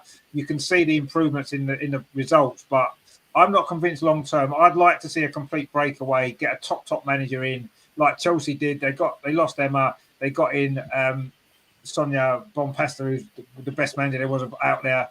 We need to do the same, I think. But Renee's done a great job. I love her, but I'm not sure it's going to be the right decision to keep her long term. I mean, Emma, what do you think? She's done well. You can't knock what she's done, but is she the right one now to be given it full time? I mean, there's no rush to appoint a new manager. Everyone thought, I know you're right. We don't. Okay, I know we talk a lot about maybe Man City rejects. I know, but I don't know where all the Cushing nonsense came from in the end. I thought, if he's happy in America, why is he going to come here? Everyone say, who's going to be next? Go Carla Ward. Case. There's been names thrown out there, but when you see what the job she's done, I think, maybe not a permanent manager, but at least keep her on for now because there's only 4 games after Christmas. There's no rush, as everyone's saying. I think she's on the time to at least take this squad a bit further. Maybe not for like as many years as I don't know, like Emma Hayes or as you say with Sonia, but. Yeah, I mean, for now, to at least get us back to where we want, and let's just give her. I think we should give her at least a few more months. I don't know. Everyone's saying end of the season. Yeah, I don't see why not. At least, but maybe. I don't know about end of the season, but at least for the time being, maybe until at least the new year to see how she gets on, and we'll see what happens. But I don't think there's any hurry. We're playing great. You can see the record now. What's it? We played 7, won 6, drawn 1, scored 20 goals, and conceded only 2. She's clearly doing something right. The players definitely seem a lot more freed up under, whereas before it seemed as if they were being shackled and not being able to produce their best. So, I mean, there is no hurry. I know I keep on saying it, but I don't know what else what more there is to say really, because when you see what she's done, there's been an amazing transformation in just over a month and a half. So give her at least a few more games, and then we'll see where it takes us. But for now, I mean, I think we should keep her, I would say. It's difficult to find an argument against that. I've got to be honest at this moment in time. I mean, all I would say is I made a comment on one of the forums the other day as well when someone talked about it. It's like this time last year we won 10 games in a row under Jonas, and we wasn't able to push that on and carry on and go on and have a great. Yes, we won the cup, but we still fell away in the league after that and stuff like that. And we're on a good run again now. Is this going to be sustainable for the rest of the season? We don't know. And I think it's a little bit of an unknown with Renee in terms of, she hasn't, she's managed before in Sweden, but she hasn't managed at what I would consider a top club, and she hasn't got that. And not necessarily that you always need that, but I don't know, I maybe would prefer that to be the long-term thing. But maybe to the end of the season and see how we do this season might not be a bad option. I think she maybe deserves that. What she's done. I mean, Ange, I know you'd probably like to give her the job permanently, wouldn't you, forever? Die quietly, Em. Sorry. That'll teach me. Don't be dying on the show, is that what that was? Yeah, sorry. He said, no, I'm still here. Right, well, I'm actually going to say give it to the end of the season because I don't actually think there is. But I hear what you're saying. I mean, we've had a laugh about the whole Emma thing. It was a laugh. It really was. Next. And yeah, in the long term, if that's what Arsenal are going to do, then get as good as you can get. But I don't think that's happening at the moment. And also, there is the whole director of whatever you call it, Edu's job that's up for grabs. And I don't quite how it works to appoint a new head coach. So there's that little side of it. Yeah, I'm going to say keep it through the end of the season. And I hear also what you said, that Jonas had a really good run. And but something else that was pointed out to me, that because I've watched when I can, I've watched a few of her press conferences, and one thing she said that she'd like to stay at Arsenal. She's not giving the game away, but someone who I know very well pointed out to me, she has already said she speaks individually to the players. They get her. New head coach, they're not going to like that. She'll be gone. I mean, I don't know. I mean, sometimes the new manager comes in and they look at the coaching staff that's there and think, you know what, I can get a lot of benefit from keeping them involved. And maybe whoever, if we do get a new manager in, they might look at it and think, you know what, Renee does get on really well with the players. She used to work with the players more when she was the coach under Jonas. Maybe that's a good role for us to stay in. Should we get a new manager? And she'd be happy to do that, I'm sure. But sometimes a manager wants to bring in their own staff, don't they? The whole lot. And that's understandable as well. I mean, it's how big their ego is. Sorry. Absolutely. That's what it boils down to at this point. Absolutely. 100%. Absolutely. You're right. I would really like her to stay. I mean, to be honest, I didn't even know she was the assistant coach. All I ever saw was that chap. Isn't he Australian? With an Italian. Aaron. He's been there since the days of. He seemed a really nice chap, actually, and he seems to be still having the ball now. But I didn't realise just how many. But it goes back to the old days. I mean, you had your manager, you had your assistant, you had a goalkeeping coach, and that was it, wasn't it? Whereas now, how many do you have? Yeah. No, you're right. I would like to see her stay because she's obviously really enjoying it. And once again, it's going to be down to if they get this new person in. And I'm sorry, it'll be their ego. Sorry. I think you're right. Absolutely, 100% is. I mean, I think to be a manager, you need to have a certain ego anyway. I think it's important to be able to do the job. You have to. You can't doubt yourself. Otherwise, you're never going to get anywhere, are you? A big mistake if Renee goes. I think if she leaves completely, it could be. I'm not necessarily sure about the manager position. Andrea says we have to rotate in the new year. We stay in the Champions League. FA Cup starts in January. League Cup will enter a quarter-final. Renee is always starting the same team. What was okay to get results and find confidence. Yeah, no, I agree with that. Yeah, we needed to restore some confidence and faith. We needed to get the team gelling a little bit better, and she's done all of that, all of those things. You know, when Jonas left, we were in. It was a mess. It looked like it was a mess. It was a mess. We needed her to come and steady the ship, and that's what she's done. And she's done it really well. And everybody seems to have responded to her in a positive way, and that's been great. But is that a long-term thing for the future of the club? I'm not convinced it is. I do think she maybe deserves to the end of the season just to see what she can produce. Because, like Andreas rightly says, we've got the Champions League now, the knockout stage to come. We've got the FA Cup, and we've got the Continental Cup, which we've won the last 2 seasons in a row. We've got a lot still to play for, right? We can't just write the season off because the WSL title's probably gone. We can't say, well, let's just forget this season. No, we've still got 3 trophies that are really important that we can win. And we want to try and win as many. Can I just interrupt? But that's when she's going to have to say, and I think she's capable of it personally. But I won't mention the men's manager. We won't start Rich off on that one. But she will have to rotate then, because my knowledge of football is so limited. But yeah, I get at the moment, she's let the captain come in, steady the ship. And she's going to have her best starting 11. And last night it technically kind of didn't work, and it was Super Lena sub that and Stina. But we didn't play rubbish last night. No, we didn't play rubbish.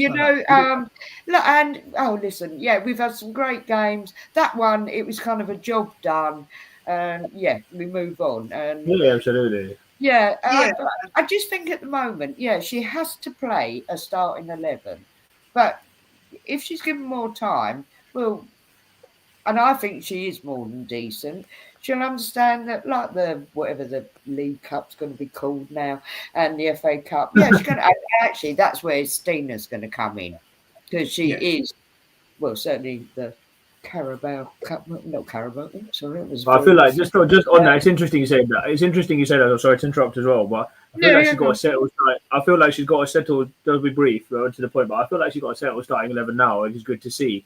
And I'm not saying it's going to be difficult for the squad members to get in. Okay, I'm not going to say it's going to be difficult for the other members of the team to get into that squad. I feel like January is maybe going to be crucial. She can maybe give some competition for his place. I mean, when you see how long Laura's been out, I mean, you could maybe rotate her for Emily Fox or 1 or 2 games or something like that. But if we could get some good players in January and give the squad some competition, then I think we could really be cooking come the second half of the season. We could. I mean, and that's the crucial thing now, isn't it? Because if we say to Rene, now, look, we're going to give you the job until the end of the season, and then we'll reassess it then, which not necessarily would be a bad thing. We've got a January transfer window right now. Do you want to give a manager who's only temporary, if you like, a lot of money to spend, or a lot of bringing in lots of players in January, when at the end of the season, if it hasn't worked out, you're probably going to get rid of her. And then suddenly you've got a new manager with a load of players they might not have picked. Or do you get a new manager now who can pick the players they want in January, or certainly have a plan for what they want? I don't know. It's a really difficult one for me. I'm kind of split. I don't think Rene's the answer long term. I don't. No matter how, even if we keep her to the end of the season and the season goes quite well, I'm not sure she's going to be the answer long term. If she happens to win the FA Cup, gets to the semi-final of the Champions League, maybe wins the Continental Cup, obviously she's going to get the job full time, and I don't think anyone would mind that. But I'm not sure if she's the answer long term for what we need right now, where we are as a club, and looking at the competition that we're up against personally. And I do love Rene, I do. I think she's great, but I'm not sure if she's the right one to take us that next step that we need. She's steadied the ship really, really well.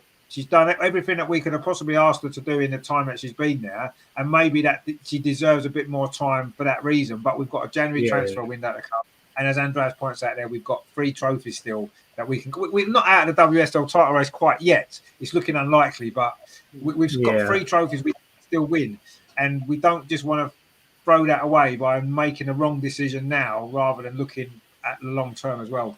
We know Terry's thoughts there. salty indeed. We know what Ange thinks about that. We don't want her. We don't need Emma Hayes, man. No, we know Ange wouldn't agree with that. Aggie says there harmony with Rene. Well, there has been harmony, but how long does that last? How far can that take you? That's what we've got to ask ourselves. For me, it's quite short term. I think it's quite short term. You know, we might get good results up till Christmas. The way I look at it is this, right? If Jonas hadn't gone and he'd stayed, looking at the fixtures that we've had, okay, the Juventus away game was exceptional, but looking at the games that we've had, Jonas would have probably won most of them as well, I think. It's Do you know, that's that's where my opinion shift now. Sorry, I backed him for so long, and I didn't like any of the hate, and I really no, I didn't. They're not proper supporters; they're fans that have jumped on the bandwagon. Yeah, 100%. Absolutely no hate to Jonas, but I wasn't exactly instilled in confidence. No. But I totally agree again. How long can she keep? Well, I suppose how long do you give her to the end of the season? And like you said, what she achieves, she achieves. But can I just go back to this January transfer window? Wheatley, second bulldog chewing a wasp. I haven't got much time for her either. Next. No. Isn't she the one in an honorary position? Sorry if you're listening, Claire. Next. But isn't she the one that decides? I know the head coach, manager, whatever you want to call him, will have an impact. But I mean, first of all, the one that keeps making a noise is Leah's best friend, isn't it? Kira. Yeah. Yes. Kira. And that is one player we could do with. Yeah, absolutely we could.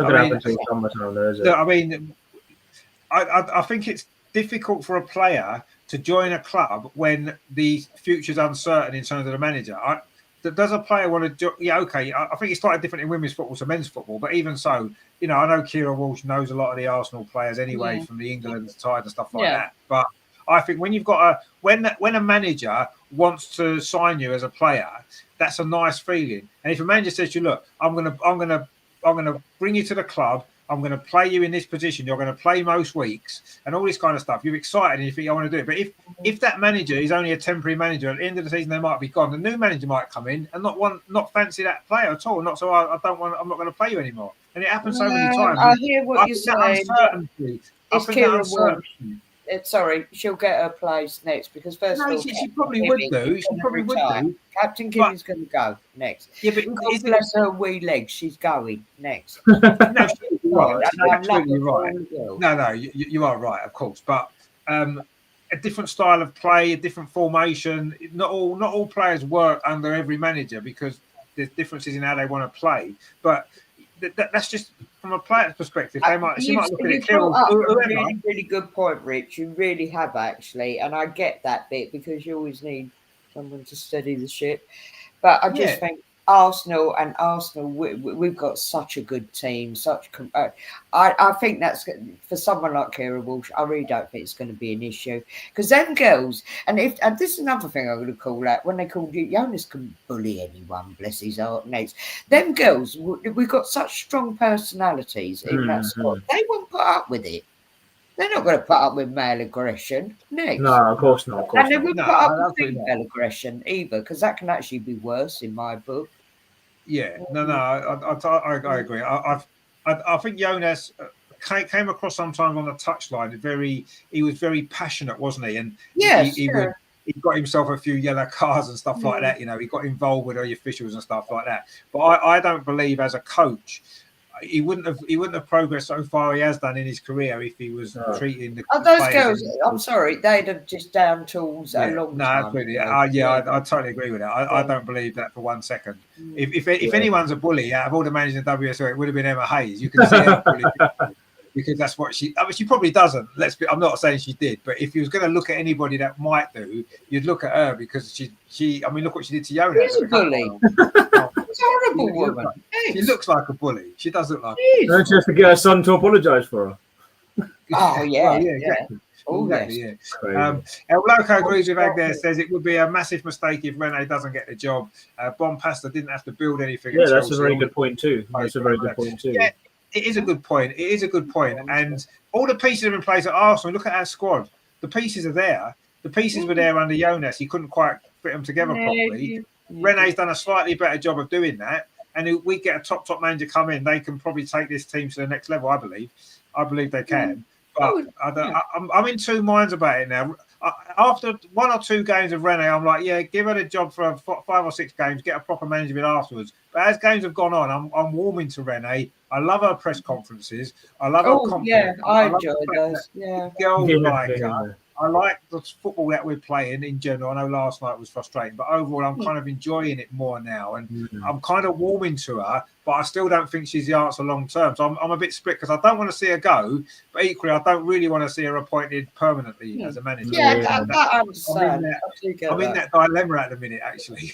Terry says Renee wouldn't get a manager's Well, job be in quiet. McDonald's. She might be, but actually, she probably wouldn't because she hasn't. You have to work in McDonald's to get your stars to become a manager, and she hasn't done that. So she wouldn't become a manager. She'd have to work hard in McDonald's to become a manager. She'd have to work her way up and get all those stars they get on their badges, don't they? All them like 5 stars that you have, whatever it is. So she wouldn't become a manager straight away. Absolutely not. But then she's a football coach. She's not a friar, is she, or whatever they call them, friars and whatever they are. That's not what she does. So she's a football coach. Greg says it's not a top manager about who could improve the team. There's only another manager would upset. Well, we don't know that, do we? You might be right. I'm not saying you're wrong, but we don't know that, do we? I don't know. Sometimes players need to be shocked a little bit to push them to that next level. Sometimes it's too easy. You just go through the motions a little bit because it's nice, you're comfortable, you're happy. But that's not what wins your trophies. And yes, it's good to see the girls play with a little bit more freedom, a little bit more smiles on their faces now. But I don't care if they're happy or not. I want to see them winning stuff. And sometimes you've got to have that nasty bit about you. You might not be happy. You might hate your manager. You might hate your manager, but you go out there and you perform for them. Sorry, Rich. I've never played football, but I'm a female. I've worked for a long time. Yeah. And trust me, whoever your manager is, you need to feel very comfortable with them. And actually, this goes back to women in charge. Some women, I'm sorry, well, we know with the likes of Hayes. I don't think she's the most terrible, but she is bullish, whatever. The worst thing in the world, and especially with females, is when they become a bitch. That is us. Oh no, sorry to call it out, but us nice women, we can work. I'm glad you said that, Ange. I'm glad it was you that said that. Called it out. Sorry, folks. All right, you're allowed that on colourful language on this podcast. We weren't the worst. And to a degree, I can understand why male managers or head coaches do quite well because when you work in a predominantly male environment, you tend to know you'll always get some arseholes. But most men are very decent and they can get a bit narked with you, whatever. But men tend not to hold grudges, whereas women do. No. And as I say, you can get that bitchy element, which we've certainly not seen with Renee, like we don't see with Serena. They're very they've got a quite cold, calculated determination, but also very open, very warm. Probably helps you if you're a mum, i.e., Serena. Obviously, her children. Well, Renee's a mum as well. Renee's a mum as well, isn't she? Yeah, to a young child. Where am I going with this one? I think for the women, I keep banging back to that. Yeah, they need someone that basically they can. Perhaps that's what they'd lost with Jonas. I think they had it really well and lost that communication. And he knew his job was going. Yeah. He knew his job because the results weren't there. I'd heard that thing what Tim Stillman said, and he knew his job was going. And so whoever does become Arsenal head coach, because you're not going to be a manager, because Claire Wheatley is the overall honorary manager. Next, I'll get rid of her and just have a proper manager, but that's neither here nor there. But yeah, it's going to be a combination. Yeah, you can't. Oh, that's awfully. But can you do it another way? You've got to have a bit of oomph. I'm not disputing that, but certainly at the moment, Rennie's got it. Yeah, the communication is very good. Yeah, it is. Yeah, and you're right. I think the point is that you're trying to make a little bit is that I think women understand women more than maybe men understand women because men don't understand women at all generally. Well, of course they don't. No, and that's fine, and that's what makes the world go round. It would be a boring place if we did. We don't understand women, and we're not meant to. And that's the whole point of it, right? And I think that's a fair point. And I think women understand women more because they're on the same kind of level, aren't they? Yeah. And maybe that in certain situations, I think that's a big help. In other situations, it might not be a help. And sometimes having a man as a manager, like you said, maybe that can get better results. I don't know. I don't really care if it's a man or a woman. I've got to be honest. I don't want to get bogged down with that. I just want the best person, whoever they are, to get the right results for the team. And if it's Renee, if it's another woman, great. If it's a man, brilliant. I don't care. As long as we win and we do the best that we can do, that's all that really matters. I think sometimes we get a little bit bogged down with, well, you know, especially in this day and age, you know, with all this gender equality and stuff. Oh, we need a woman to do this, we need a woman to do that, or we need a man to do this. No, we don't. We just need the best people, whoever they are, whether a man or a woman or whatever they are. They've got to be the best person for the job, and that's all that matters to me. 100%, and that's what we should focus on, and that's what Arsenal need to focus on now. Get the best person. If you think the best person is Renee, appoint her, give her a job, give her a long-term contract, done, no problem, right? If you think she's the best person, if you think there's someone better out there, go and get that better person, whoever they are, get them. 100%. But let's make the right decision now for the club. Make the right decision. Don't just be clouded by a few results here and there, because a few results don't mean anything, really. Well, it can change. We well know, we've seen it. Yeah, results go up and down. It's not about a few results here and there. What it's about is it's a long-term. The club's got to have a long-term strategy. The long-term strategy's got to be to overturn Chelsea, right? To overturn them, start winning league titles again, and to overtake them. Right? They've got the better of us for too long, right? Because we've maybe made wrong decisions in the management side of things, in the coaching side of things, in the playing side of things. Right? We've made the wrong decisions for too long. We can't afford to make the wrong decisions again, or Chelsea are going to get even further ahead of us. We've got to have a strategy now.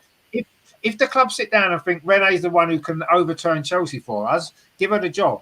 If you don't think she can, but she's done okay for the time being, don't give her the job. It's as simple as that. You know what I mean? It's got to be that simple for me. It's got to be that. Do you think she's the one to be able to overtake Chelsea and win us the league title in the next 2 or 3 years? Win us big trophies in the next 2 or 3 years? Is she the one to do? If you think she is, doesn't matter what we think, right? If the club think that she's the right one to do it, back her, give her the job, and let's do it. If you don't think she can, long term, find the person who you think can and give them the job. That's what we need to do. And don't mess around too long. We can't afford to waste it. But if they decided to let her have it till the end of the season, I wouldn't necessarily be against that, because I like what she's done. So, and I'll be fairly happy they did that. But if we can get the right person now, get the right person now and do it. Don't be guided by sentiment from 6 or 7 results. That's not the way to. That's the way to build a long-term plan. You build a long-term plan on foundations that are strong, not on a few results that are just neither in nor there. Because, as Anne rightly said, results change quickly. We've seen how quickly they've changed for us. We couldn't win a game a few weeks ago. Now we can't lose a game. That's the way football goes. But is that long-term sustainable? That's what we've got to ask ourselves. And Andrea says, Renee is good and liked by the players, but for me, she is not the long-term manager. I could see us go. Not another Rosengard manager. No, we don't want another Rosengard manager. I don't know. Yeah, I mean, we've gone down that route before to Sweden and stuff like that. And I'm not saying we shouldn't necessarily we should look at every different avenue. Of course, we investigate everything. Just get the right person. That's all I want to see. Brett says there, I have to run away for a while. See if I manage to catch her before the end. Yeah, there's no problem. I'm sure we'll see it tomorrow when the other game's on. We'll catch you then. Joe says, could she cope under real pressure when Arsenal have to play? I mean, why not? We don't know, do we?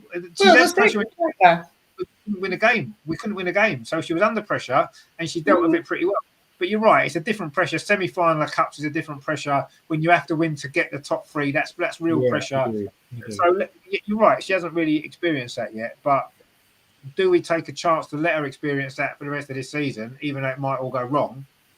Or do we say, look, thanks, Renee, you've done brilliant in the interim that you needed to do, but we're looking long term and we've got our eyes on someone else who we think's the right person.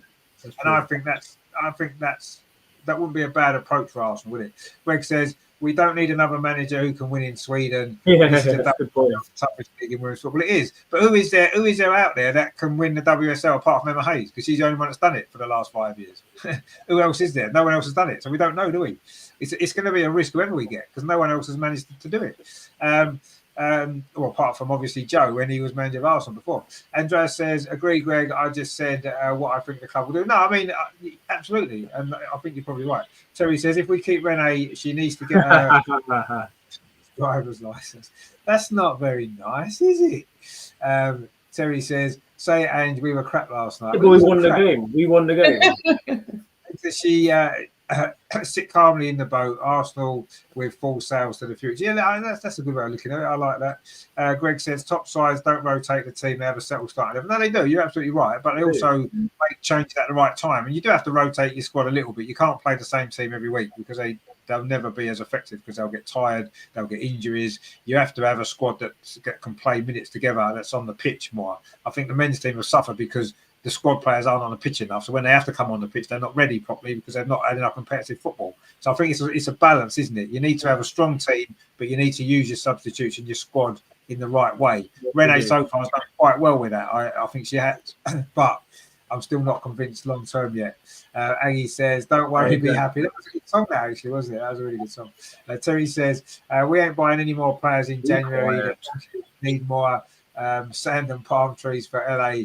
And a new train. Yeah, maybe you're right. We'll see. We've got enough players, I suppose. So it is a great song, indeed. It is a great song. Terry says the only good thing with Harmony is in Hairspray. Oh, yeah, Harmony Hairspray. I remember that. Yeah, from the 1980s. Oh, for goodness sake, Terry. They used to backcomb their hair, didn't they? Yeah. Did you probably backcomb your hair? Did you? Back in the 80s, probably. Eloko said the side's Aussie coach who's making Ange Bluss is Aaron Dantina. Oh, yeah, I think. Oh, yeah, Aaron, that's his name. He's been there since the days of Joe. He's been there since the days of Joe. Yeah. It's been like 8 years now. 7 years. Is it really? Is it that long? 7 years. Yeah. Probably will be, yeah. Greg says this is Kim's last season. Walsh would walk straight into her position. Really? Yes, she probably would. Really? But there's no Kyra Cooney-Cross. Let's not forget her because she's done well. So he said, would Walsh get in over Paloma? Oh, that's a good point, actually. Don't forget Paloma's out. Paloma's out, and I think Paloma was our best player last season. Aleko says, 100% agree with Rich. Emma Hayes as the biggest, nastiest bully in the WSL. Worse when she gets spanked by Jonas. Well, yes, she was, yeah. She didn't like that at all, did she? That was quite funny, actually. Terry says, yes, let's keep Renee and win nothing. Well, let's go down the route of the men's team. That seems to be the way Arsenal are going. Terry says, can't get a manager's job in McDonald's, but you can manage at Arsenal. Says it all, really. Yeah, no, but would you go? I'll tell you what, then, let's go to our local. Let's all of us tomorrow go to our local McDonald's, find the manager, and say to him, "Do you want to be manager of Arsenal Women's?" Manager because they're a manager in McDonald's.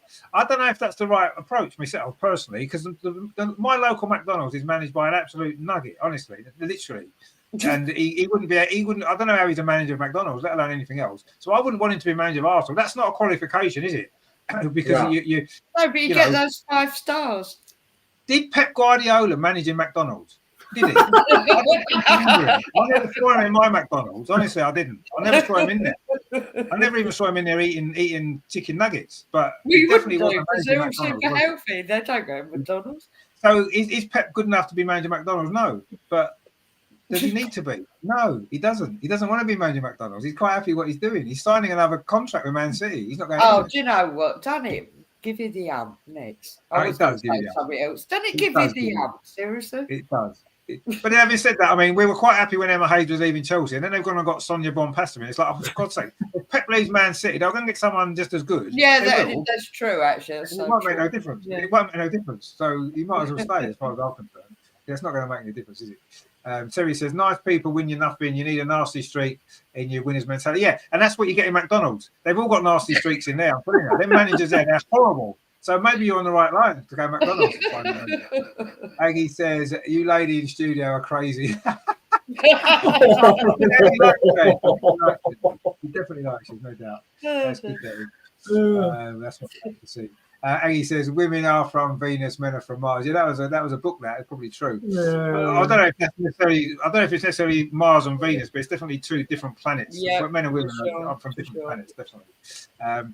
Terry says women are mental. Well, yeah, that's a fair point, actually. Yeah, we are.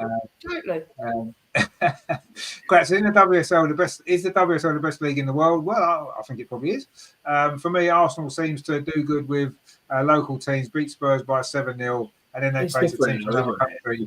It seems to be much closer combat. No, but that's because what you got to remember is the Champions League is the top teams from all the leagues, isn't it? Right. So you don't get a team as rubbish as Tottenham in the Champions League. Well, that doesn't mean that. But if you look at half the teams in the Italian league, for example, Arsenal would beat them 12-0 every single week because the league isn't very strong. They've got a couple of good teams at the top, but we've got good teams all the way through our league.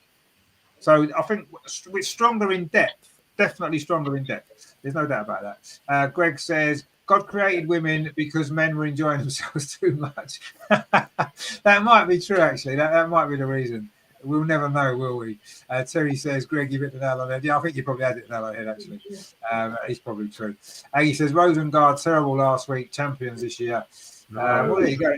That's what happens. Grant says, I need to leave you. Could you go in? Can you decide what you're doing? Come on, mate. Stay with us. Don't be silly. Terry says, you've got to laugh at women. They think not talking to us for a week is a punishment. Well, it is a punishment. We wouldn't want Ange not to talk to us for a week, would we? So it is a punishment. No, we love Ange. Keep Ange. Absolutely. One says, is there international breaks in the women's game? Yes. So there is. Yeah, the international break is on now, actually. There's no WSL game. Yeah, shame. 2 weeks is going to be quite quiet, isn't it? Because next Saturday, England play the USA at Wembley. Wow, what a great game that's going to be. Now, actually, while we mentioned that, it's actually being played exactly the same time as Arsenal playing West Ham. I know. I was going to say the exact same thing. Well done for the scheduling for that. Brilliant. Ridiculous. And then, of course, there would be the week after, on the Sunday, Arsenal women play Aston Villa at the Emirates, which is a great game. At this very same time, Arsenal men are playing. That has to change. They're going to have to change that, surely. You think they're going to have to change it? I can't remember who the men are playing now, but we're playing exactly the same time. Fulham. That's it. Yeah, Fulham. Yeah, at the same time. What's that all about? What is that all about? It's a joke. Why do you think the women's games have had 60,000 fans at the Emirates? Why do you think that's happened? That's happened because a lot of people that support the men's team are also supporting the women's team. Now you want to play the games at the same time. Why are you doing that? Why are you letting TV ruin it? Move one of the games. It's not difficult. Come on. Think of the fans, man. Think of it. Don't move my Aston Villa game. Sundog's a good shout. That's a good shout. Maybe. That's an interesting one. That's an interesting one. Absolutely. Terry says, can't have Salty as manager. The Arsenal fans will be upset at winning figure. I think we would. Terry, we want you as manager either to be... El Loco says, Kira Wall should be 28 in April. We've got a younger version already in Palova and Kyra Cooney-Cross. We don't need Wall. Yeah, that's a good point. I wouldn't say, I think you always need good players, and she's a great player, but I don't know. I kind of agree. We've got younger players coming through that would be just pushed back further down, wouldn't they? Which wouldn't necessarily help in the long term. Palova is brilliant, but it's going to take time from her ACL. KCC, I really like her, cheeky young girl, but I don't think she'll cut the mustard. But Palova is going to take time. Yeah. Oh, yeah. No, yeah. So Kira could be a good interim to get Palova to where she needs to be. Yeah, maybe. Terry says, Ange is on the gin again. No, not gin. Not gin. On something, but not gin. Oh, no, I can't. Mate, if you were in charge of Arsenal, I'm saying this right now. Sorry, I'm going to say this. I don't mean this in the cruelest possible way, but if he was in charge of Arsenal, he talks about alcohol. A guy could even organise a piss up in a brewery. Exactly. Terry says he's got 5 more stars than Arteta and Rene. Well, yeah, that's true. That is true. But no, let's see what Arsenal do. I wouldn't be surprised if they keep Rene for the time being. I think, we've won games. The fans seem to be on her side. The players are on her side right now. And I think the club will probably keep her for the time being. Whether it's till the end of the season or whether it's till January, I don't know. But I'm not expecting a new manager to come in over this international break. That they said that she was going to do this next block of games, which she's done. I think she's going to still be here for the next block of games as well, personally. If that's the right decision, I don't know. If we can't get the right person in, it's the right decision. So let's. I'm going to back what the club decide to do for the time being, but I still think we need to look bigger than Rene as well as she's done.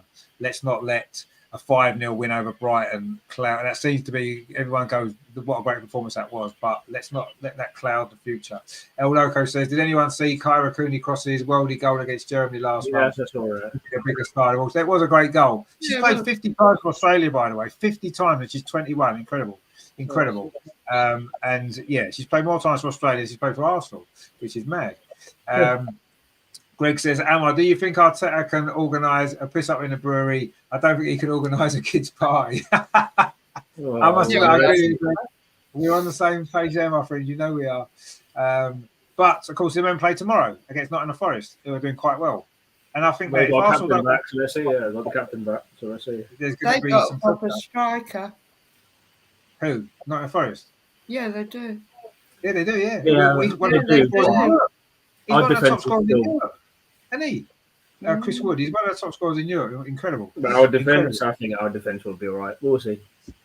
I like their manager actually, Nuno Santos. I like him. I like his beard. I like his style. I think he's a cool dude. I do like him. Yeah, I like him. But I think it'll be a difficult game tomorrow actually for the men. But I think if we don't win, there's going to be massive pressure. It won't won for a while, so I think it's going to be pressure. Yeah, I know, but I just have a feeling the break's done the team good. We'll come back well. Hopefully, we'll go on a run now. We've got Odegaard back as well, so let's see. Oh yeah, got my captain back. Terry says Rene should win the dog and have 29 pick up the mess left behind. Is that your dream? Is that your dream? I think you need to stay off the whatever it is you're taking. Andrea says, by the way, I've got a statement from Gunnosaurus in my match. You have? I've seen that from the Juve game. Yes. I haven't had a chance to put that together yet. Obviously, getting in from work today, getting this show ready. Obviously, there's the game tomorrow.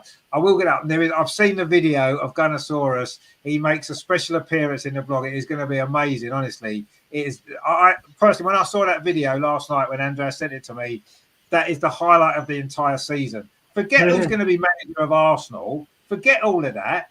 Forget about beating Juventus, qualify for the Champions League. Forget all of that. Forget the Arsenal men's game tomorrow. The highlight of the season so far will be Gunnosaurus live on the video of the blog tomorrow. That is incredible. I've seen the video. Trust me, you will not want to miss it. It is absolutely incredible. And I think actually Gunnosaurus should make guest appearances all the time. If we should get him on the show, he's literally the best thing that's happened to Arsenal. And there's a little Gunnosaurus there. The actual real Gunnosaurus is on Andreas' video. And I've seen it. You're going to love it, honestly. You will love it. So when I get it up, I might be able to get it up tomorrow, actually. I'll see if I get it on tomorrow. We'll get it up for you. You're going to love it, honestly. It's going to be the best thing ever. Terry says, Lordy, I'll watch it straight after. It's not out yet, Terry. I haven't done it yet. I haven't had time. I only got the videos last night. I've been at work all day doing the show. So I will get it up over the weekend. So look out for it. It is, honestly, my mind was... When I saw that video and my mind was actually blown, I was sitting there for 10 minutes, thinking, wow, life doesn't get any better than this. It does not get any better than this. And it was incredible. So you're going to enjoy it. Greg says Gunnosaurus could be Arteta's own. He could actually, because he's a big lad. I mean, Andreas is like 8 foot and he's taller than Andreas. He's a big lad, Gunnosaurus. Honestly, he's a big lad. He'd win all the headers. Honestly, he would be lethal from corners, and that's our strength. So yeah, he's rubbish in goal. I see him half time. No, sorry, Rich. I see him half time with those little wee kiddies. He's absolutely rubbish in goal. Yeah, he is. He's not a goalie, is he? He's a striker. That's why. You know what I mean? He's not a goalkeeper. I wouldn't put him in goal. You got to think he's so big to get down and make the saves. He's never going to do it. He's like Manu, isn't he? He's too slow getting down. He'd be good as a centre forward. Aggie says, "Who? What do you mean who? It's Gunnosaurus. Gunnosaurus. Honestly." Watch the vlog when it's on. You're going to love it. Andrea says, I always do my best. Yeah, of course you do, mate. Keep it up, mate. Keep it up. Oh, you do. They're fantastic. I mean, anything with Gunnosaurus is going to get even extra points, isn't it? Let's be honest. It's incredible. I mean, he made a little bit of a guest appearance in a vlog a couple of weeks ago, but this time he's a star of the show, honestly. I mean, Andreas is a star, but Gunnosaurus, come on. Wow. I'd say it's brilliant. Terry says he's also he has one more than Arteta. He has. Gunnosaurus has. He's definitely has. So definitely look out for that because that is going to be incredible. So yes, I'm looking forward to sharing that actually when I get around to making it up as a video, which I will do. But yeah, well, it's been a busy show tonight, isn't it? There's been loads going on.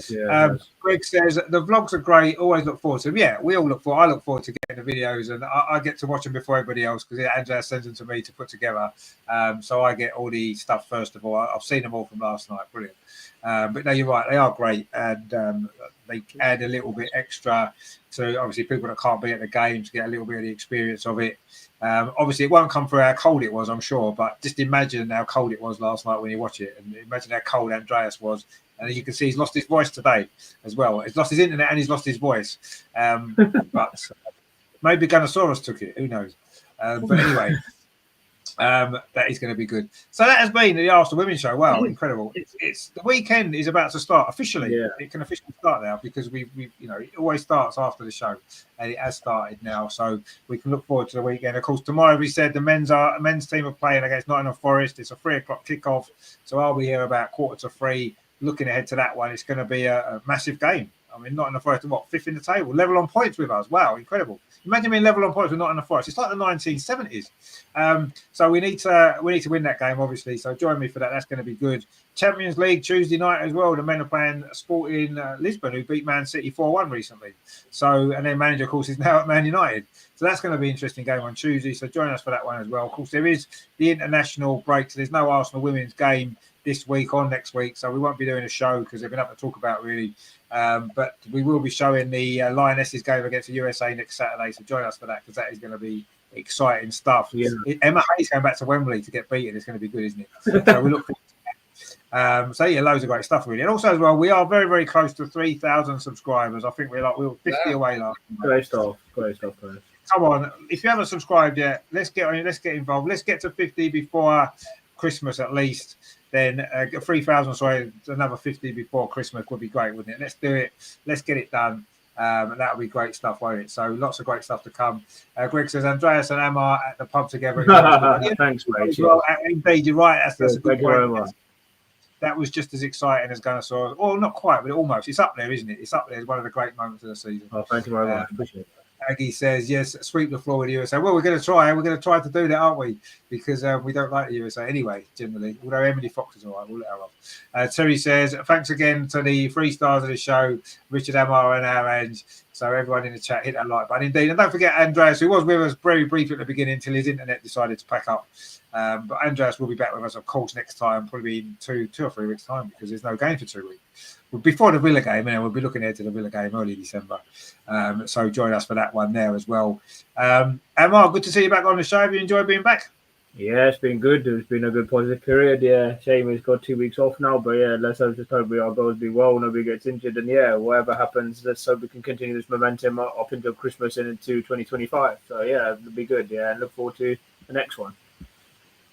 Indeed, we look forward to everything really because that's what we're here for. And as well, good to see you again. You enjoyed the show?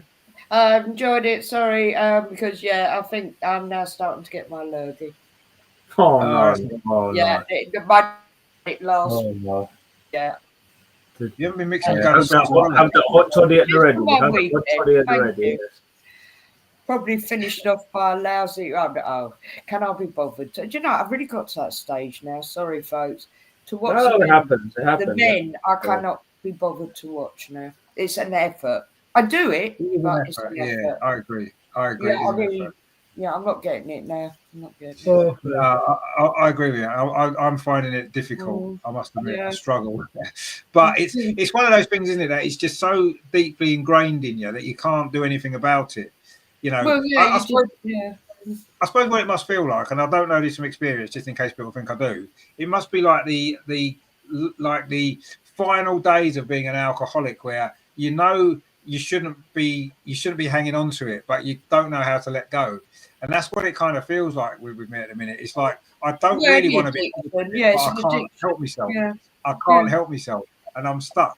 I'm stuck in this kind of thing. I don't know how to break free from it. I in a way, I think I've seen a lot of comments on social media, people saying, "Oh, I'm glad the international break's over to have Arsenal back." I'm like, no, I'm not. Let's have another international break because I've actually enjoyed the last couple of weeks without having to worry about the stress of, oh my God, there's another game to suffer. That's how I've been feeling, and that's not really good, is it? I don't like feeling like this, but that's how it is. And I'd rather have an international break because I've never watched international games. I'm not really bothered. I've had a couple of weeks off. We've had the women's games on. It's been great. And now we've got no women's games, and I've got to bloody watch Arsenal play twice this week, or 3 times potentially. It's like, come on, what are you doing to me? My head's already bashed enough as it is. That's life. But anyway, I'm sure it'll turn around eventually because it always does. things will change and it will get better, and I'll start enjoying it again. I'm sure. At the moment, I agree with Ange. I'm finding it a struggle. Yeah, really maybe I need my good old FA Cup. That's what. Just go and win the FA Cup. Maybe that's what we need. That's what we need. Good FA Win Cup. Carabao. That's what we need. Win the Carabao. Win the Carabao. Win the Carabao. That's exactly what no, I agree. Let's do it. Let's win the FA Cup. El Loco says, we love Emily. Only reason we support USA. We don't support USA. We just support her. Yeah, That's it. I've got nothing to do with the rest of it. We don't care. Aggie says, thank you. Good night. Yeah, we might see you tomorrow for the main game if you're around. Terry says, sorry, Lordy, and a big thank. Yeah, exactly. Don't miss out, Lordy, just because he only stayed briefly tonight. No, I feel his pain. Thanks, Greg. Take care, mate. Greg says, great to be back on Friday night. Thanks for a great show. Love you all. No, good to be back on Fridays. I'm sure we'll get back in the rhythm of Fridays again once we get back into it. Terry, so have a great weekend and see you soon. Get well soon. And yeah, indeed, get well soon. And with your coughing and spluttering everywhere. Greg says, this is the best community of football fans. Can't be beat. Well, no, it's a good community. I agree. It is great to what we've built up over the last few years. Terry says, Greg, have a great weekend. So everyone in the chat. So we won't be. You're going to miss the game tomorrow, Terry? No, you're going to be here tomorrow, aren't you? I'm sure you are. Greg says, win an egg cup and I'll be happy. Yeah, well, anything will do. Well, let's be honest. Anything will do. But for the time being, this is the Arsenal Women's Show. It's been great. Thank you for your comments, actually. Wow, there's so many tonight. Literally, hundreds. Probably the most comments we've had for a long while, which has been great. So thank you to you guys for joining in. That's what it's all about. We want you to join in as well. So thank you for that. Thanks everyone for watching. I say don't forget to like, share and subscribe. We're back tomorrow, of course, for the Nottingham Forest game. We're going to put ourselves through it again, as we always do. And we might end up winning, which will be good. So stay with us for that. And of course, you know, there's a load more stuff to come over the next couple of weeks or so before we're back with the women's show. Thanks to Amar, of course. Thanks to Ange, as always. And of course, Andreas. Thanks for having me. From his poor satellite link in London. But I'm sure Andreas will be back to normal next time when he's back home in familiar surroundings. So that'll be good. Look forward to that. So thanks, everyone. We will see you tomorrow at 2:45, of course, for the Nottingham Forest game. Cheers, guys. And as always, come on, you Gunners. Let's do it. Up, yes. Come on, the Gunners.